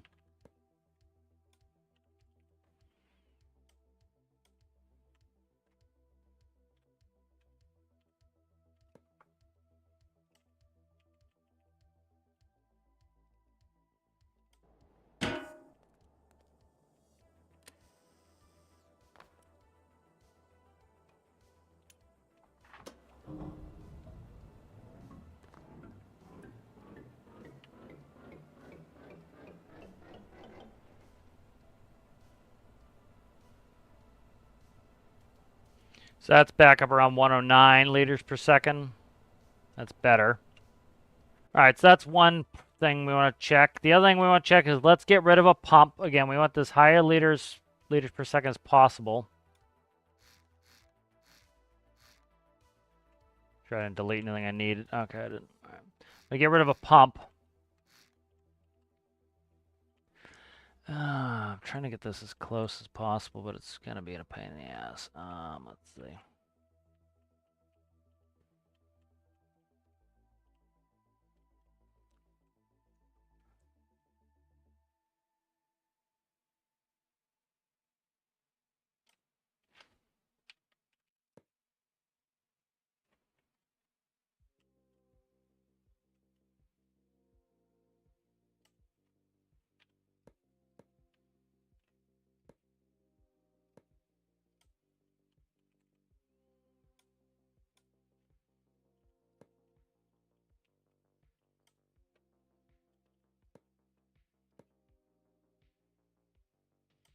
And make sure these are still electrified.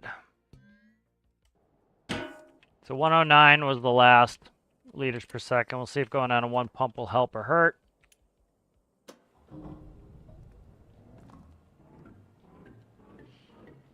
Yeah, it definitely hurts. Okay. All right. Let's try an impeller. with an electric motor. I found that was working better when I did my cooling tutorial videos, so let's try that. This is just more convenient. That's part of the reason why I do this.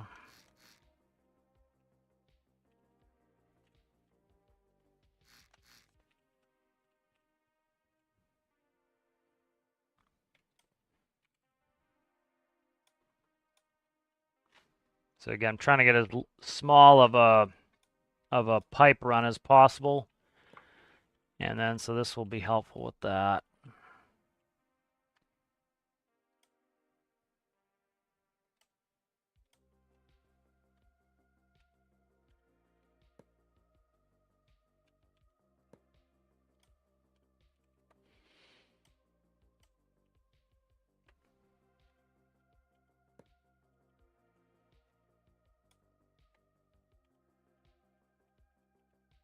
All right, and then we want to do an impeller.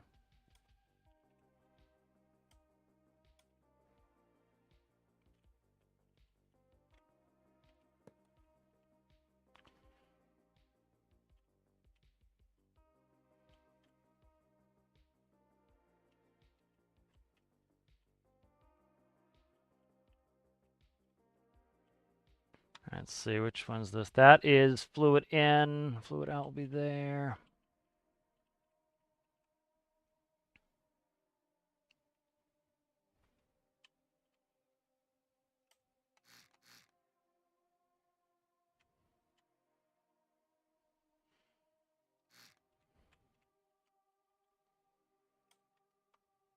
It's fluid in there, right? It doesn't matter, it's irrelevant, frankly.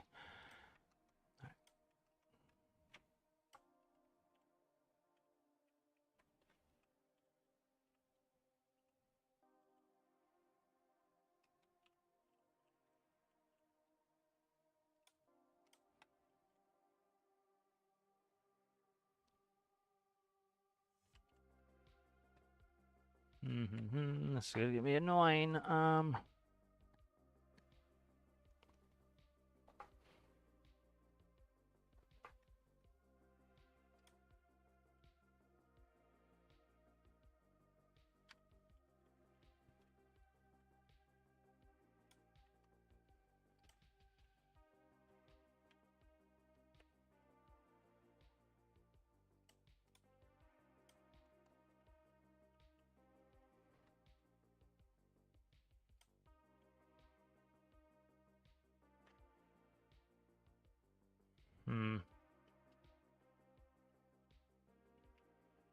Space, I'm having terrible space problems here.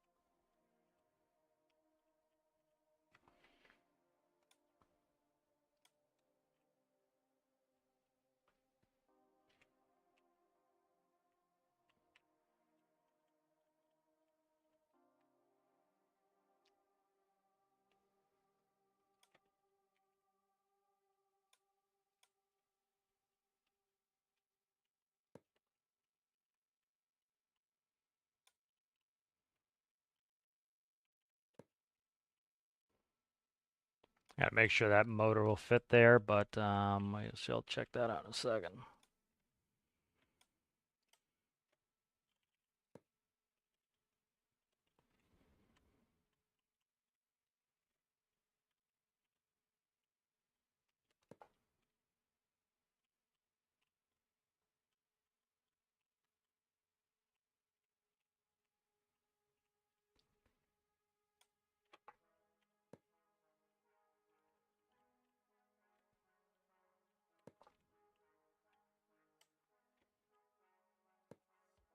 Try to put as few elbows and whatnots, but it's making it difficult. And then I'm not sure I can get a motor in there or not. I think that is a space I can use. Yeah, all right, that's a space I can use. So that is plumbed. That's got to be plugged there and to the motor. I can find the frickin' thing now. How'd the motor go? Right there. All right. Where is it? Right there. All right.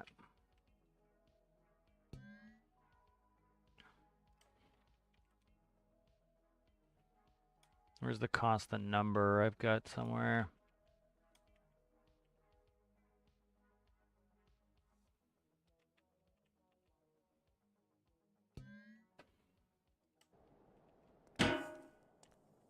Doesn't have to be full throttle, that motor, so. Got to be 0.18, so. All right, that's much higher. That's 169 liters per second, so that is higher than, with the other ones. It burns a lot of electricity at its current setting, but it doesn't need to be that high. What we'll do is put a keypad on there. I think, here, yeah, let's just put a keypad for now. Let's go to the motor. And then we'll go like this. We'll dial this in because I got to make sure that I'm going to be able to produce enough electricity to run that at idle. Should be all right, but we'll see. That's the benefit of those pumps is they're just, they don't use anything for electricity. So like 0.18, so let's do like 0.1 to show you. 0.1, god damn it, number key got hit. 0.1, all right, there we go. So you see we're getting like 92 liters per second at 0.1 RPS. If we do like 0.18, it should max us. So it was like 169 before. So you see at a lower 0.18 RPS is all we really need to make that work. We're at 163 liters per second. We are at idle. So power generation is going to be lower because our RPS is low. Let's go ahead and rev it up. Because I don't mind too much if, if the fans are on and the battery's dropping without the engine revved up. The engine revving up should be able to produce enough electricity. We'll see. Currently, I'm losing electricity, so I got to look at this. How's it going there? Whatever, 3 and some stuff. What do I think of the stormworks start sound? It's fine. I got no issues with it. So I'm getting a little bit better flow with that.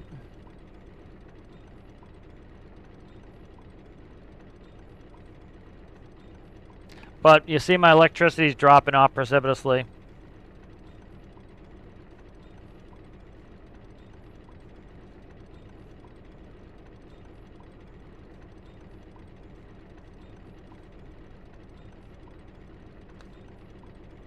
Yeah, so it was 111 with two small pumps. We're now at 147 with the small impeller.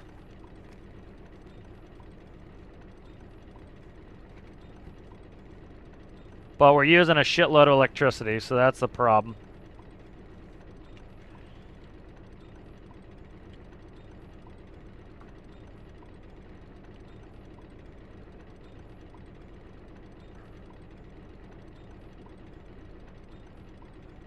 So I gotta get the temperature back up again.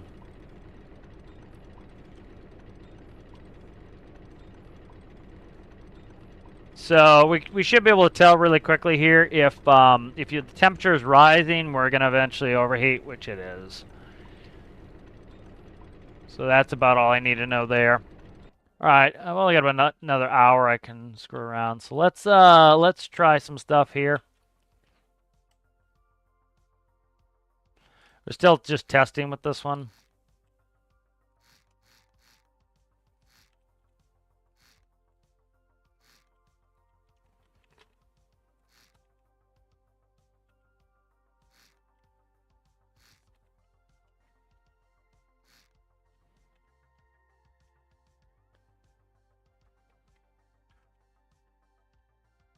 It's one of the reasons I don't like using a 3x3 is it just takes up too much space, but I needed it for the I need it just for the drill. The drill needs so much power that essentially a 3x3 is 3 cubes, so 3x3x3. So it would be a 27 cylinder 1x1 is what I would need per cylinder to equal this for a 1x1. And so at that point, might as well use a 3x3 because pretty much I've never used 5x5s, and 3x3s are in my biggest ships. Um, so something like this, I really generally don't do something this huge.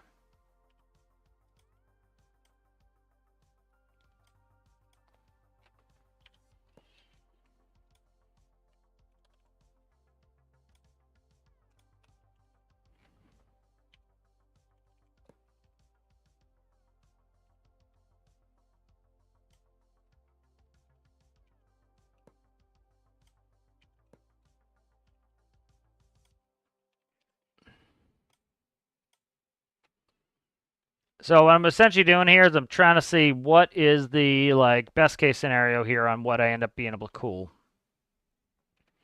And if I can cool this with this setup, then I can decide, is it worth me ripping the whole thing apart to get it in there? If I can't cool it even with that, then I need to think of other things to do. There's no point in me ripping everything apart to get it in there if I can't cool with it anyway.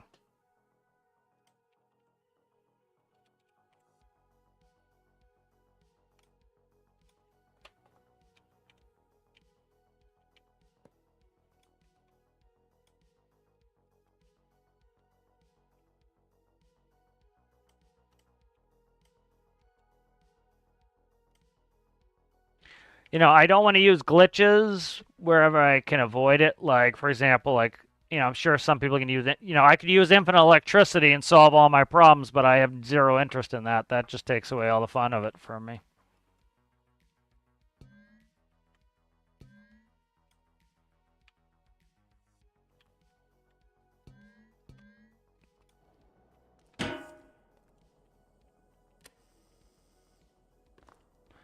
Yeah, part of the reason I'm doing what I'm doing here is for electricity reasons.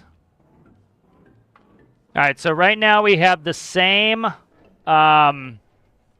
liter per second essentially flow rates as we did with the small impeller. And we're currently eating a shitload of electricity. I got to make sure it's not something wrong with my alternators. Yeah, plenty of clutch in the alternators. Make sure they're getting battery. Temperature's climbing, so likely that's going to cause it to overheat. Electricity's still going down, though. I don't know why. Now, let's see what's up. Make sure we are actually connected to electricity here. Alternator. Going to there. That's fine.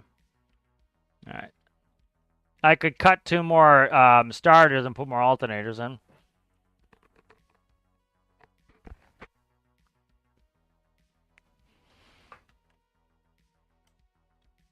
Yeah, I'm hurting for space is the problem. Do not have the space. Like, it's not overheating that bad that it's really a huge deal either. Like, this would be fine for most applications. I'm just trying to get it kind of foolproof.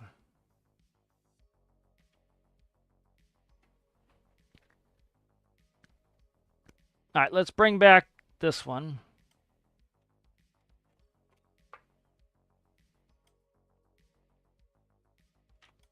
All right, I want to see what's up with...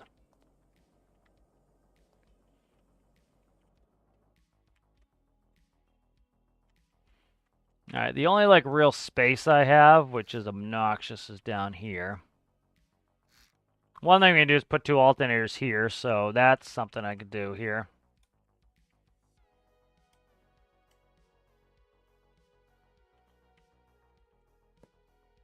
All right, that is that.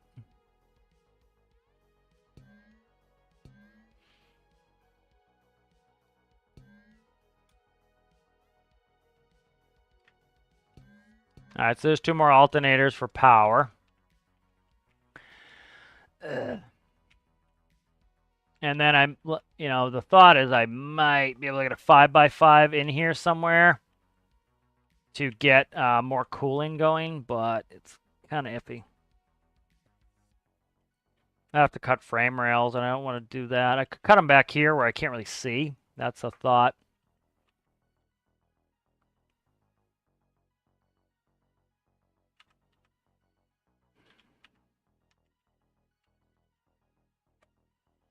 Don't have much space here.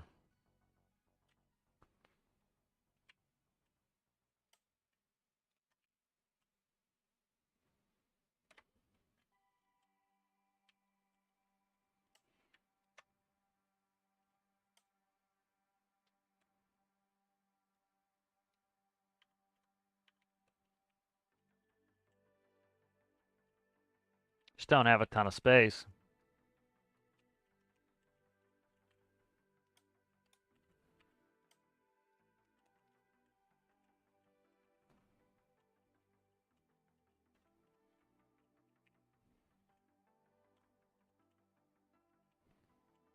I gotta see where I could run.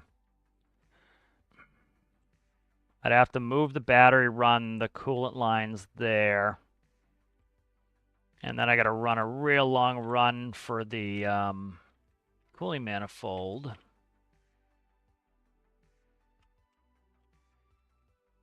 So what we'll do is instead of screwing around all that much, let's back it up to here.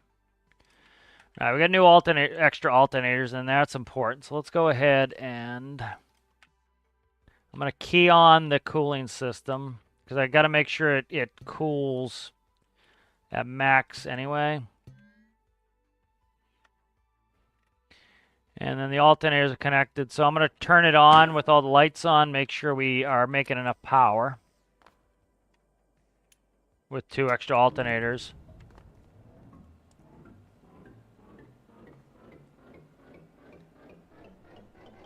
All right, starters are off, and let's see. We are losing electricity slowly. That's not good.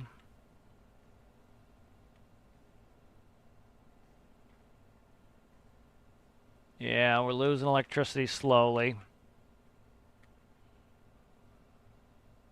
Flow rate's not bad.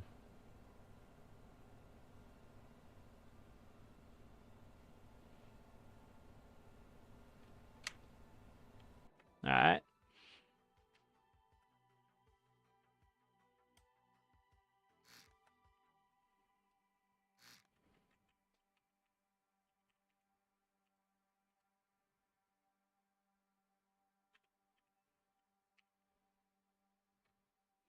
All right, so what I'm going to do here is I'm going to test out putting a second 5x5 in there, and then that becomes, if it works, then it becomes a problem. Can we get it in there? And if the answer is no, it's no, but we know that that's kind of the extent of what I could try is putting a 5x5 in there. Another 5x5 in there. If that works, we know, okay, I'm in the right ballpark of what I have to do. Okay.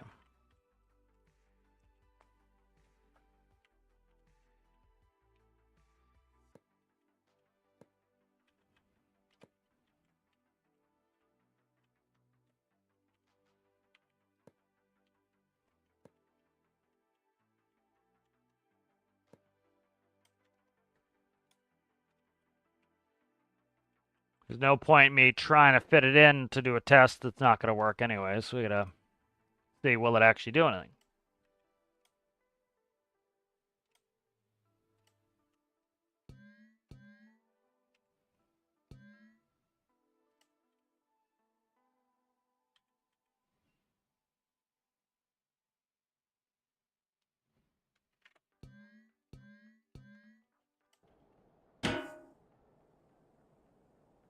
Maybe you know where to buy fuel in Korea? Yeah, look at map.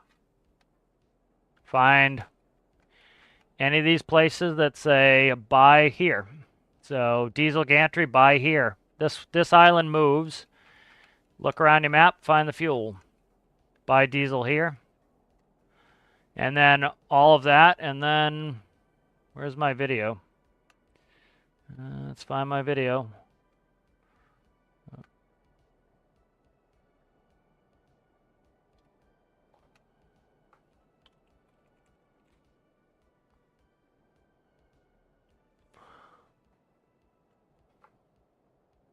Here, go follow this video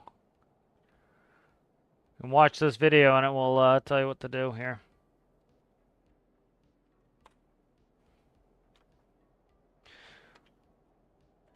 All right, what am I doing here? All right, start this up.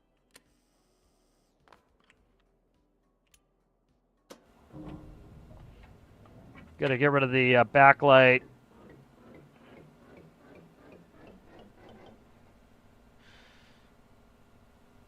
All right, get rid of the backlight on the door buttons. All right. All right, 107, 107. We got a radiator turning there. Temperature's going up. Let's do a quick test.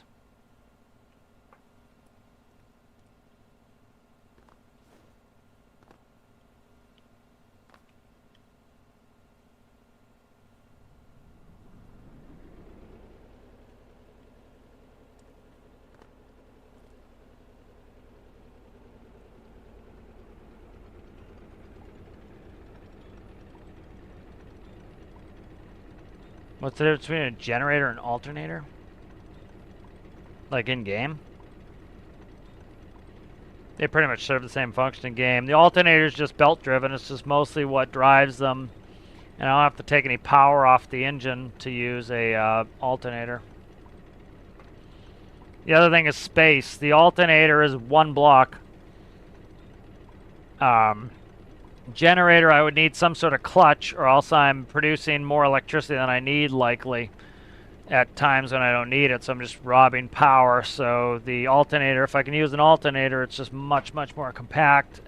It's one block where, you know, if I put a one block generator on there, I got to put a clutch, which is 2 blocks, so now I have something 3 blocks long to generate electricity.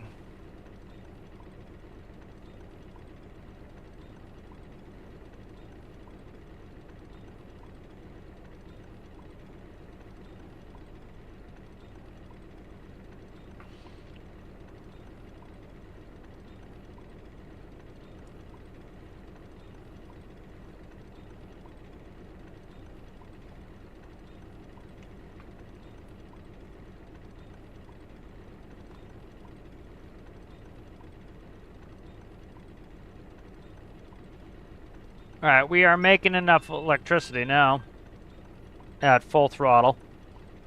All right, I gotta finish up here and get ready. Got a little bit of time, but not a ton.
Yeah, once we see what happens when it gets close to overheat.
Yeah, so full throttle, we're producing enough electricity here to, you see we're topped off at electricity. That's fine.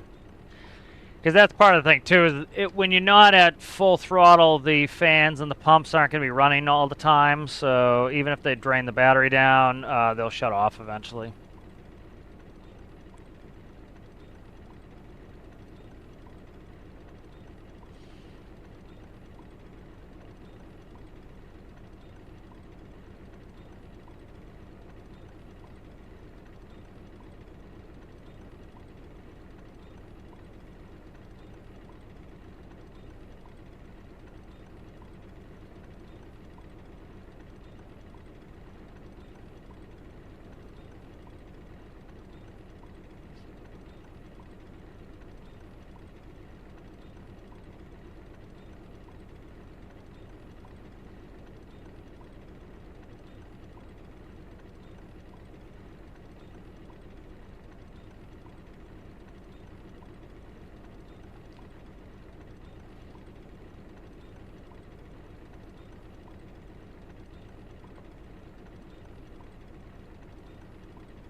Alright, hopefully I get there soon with this.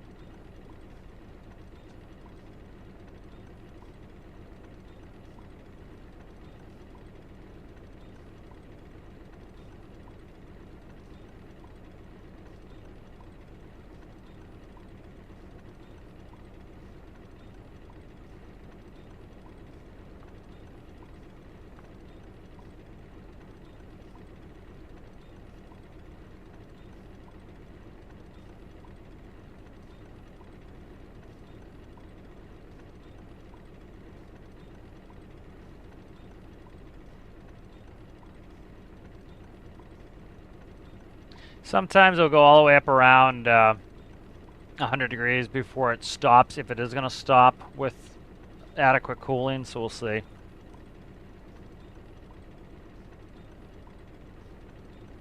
Part of the key is if the drill's off, this probably cools fine. I wish I had a way to just shut the drill off. If I bring the RPS down, the drill will go off, and it should cool pretty quickly. We'll see. Yeah, I can get it below 5 RPS. It will quickly start to cool. We'll check that out in a little bit.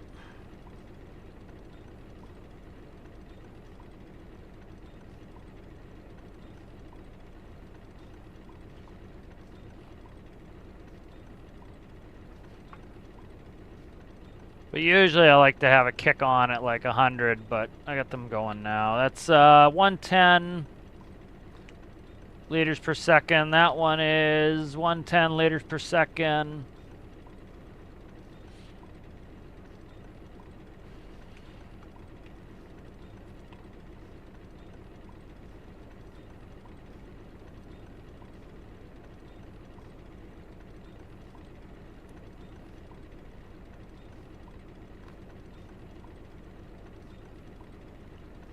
Starting to warm pretty slowly right now, so that's a pretty good sign.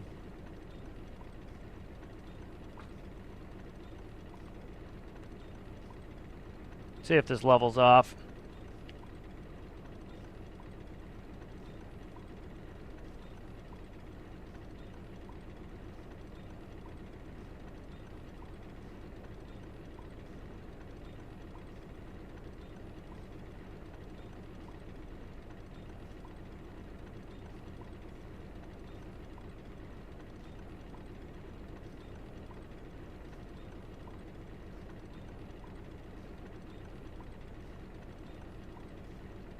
You see it's moving pretty slow now. You know, and thinking about what it would do in a real gameplay session, at this point you would definitely have a full bucket. You would go dump. You're stopped dumping, and so the engine would go idle as you're dumping. You would drive back. So I think it's going to be a good idea, probably make it so that I can only drill in first and second gear. So if you're out of first or second gear, the drill will not run. The other thought is I still have to see if we have an ore detector. I think we do. I can't check a base without screwing up this test, and I don't want to do that. I'll write down ore detector. I don't think we do. I think that's a space engineer's thing. Because what I could make it is if I detect ore, it will only turn on if it detects ore and other conditions are met. That way, as I'm not over the chunk, I'm not wasting a lot of one fuel. Like, we burned half our fuel tank already because that drill uses up so much load.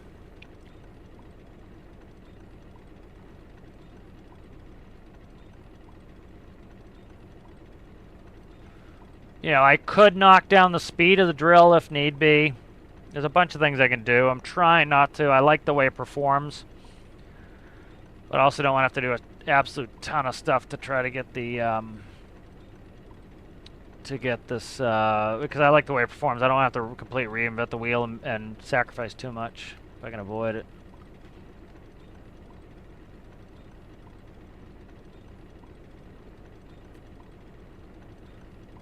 Oh my god.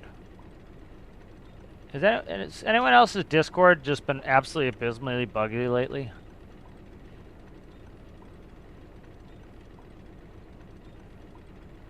Yeah, Discord's just like barely working for me recently. Yeah, you see how fast it's sucking down fuel because of that drill. It's starting to get towards the overheat temperature.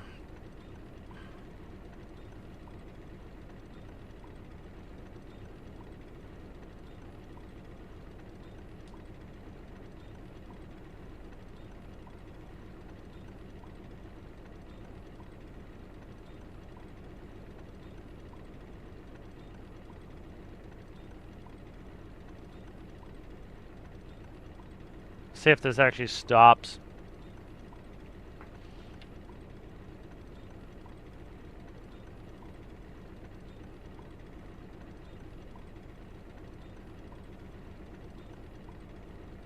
Yeah, I didn't stream ping today.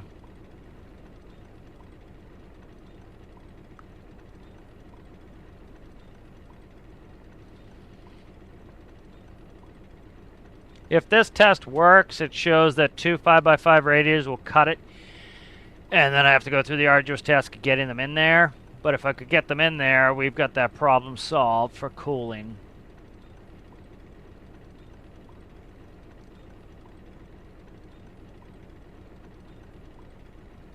You know, the problem is I don't have a ton of microcontroller hiding space here, and I have some big-ass microcontrollers.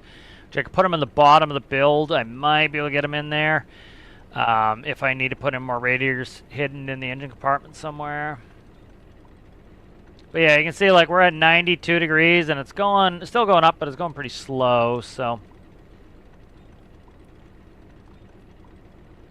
It's keeping it at bay. Having no problem running the electricity for these.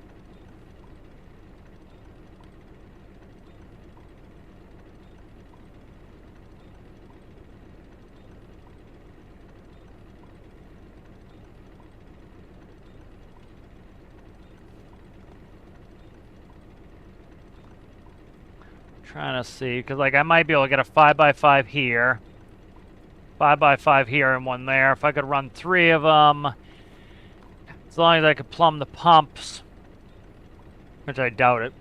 And then I have to hide a lot of microcontrollers, but I have all this underspace here. I can try to get them in here, and if I could stuff them in the fuel tanks, but I think I'm pretty much capped on that. I got a couple options, not great options, but we'll see what happens here. Temp's still going up, but very slowly. If I can get it to cool as well as it's cooling right now, I'm pretty happy with it, so.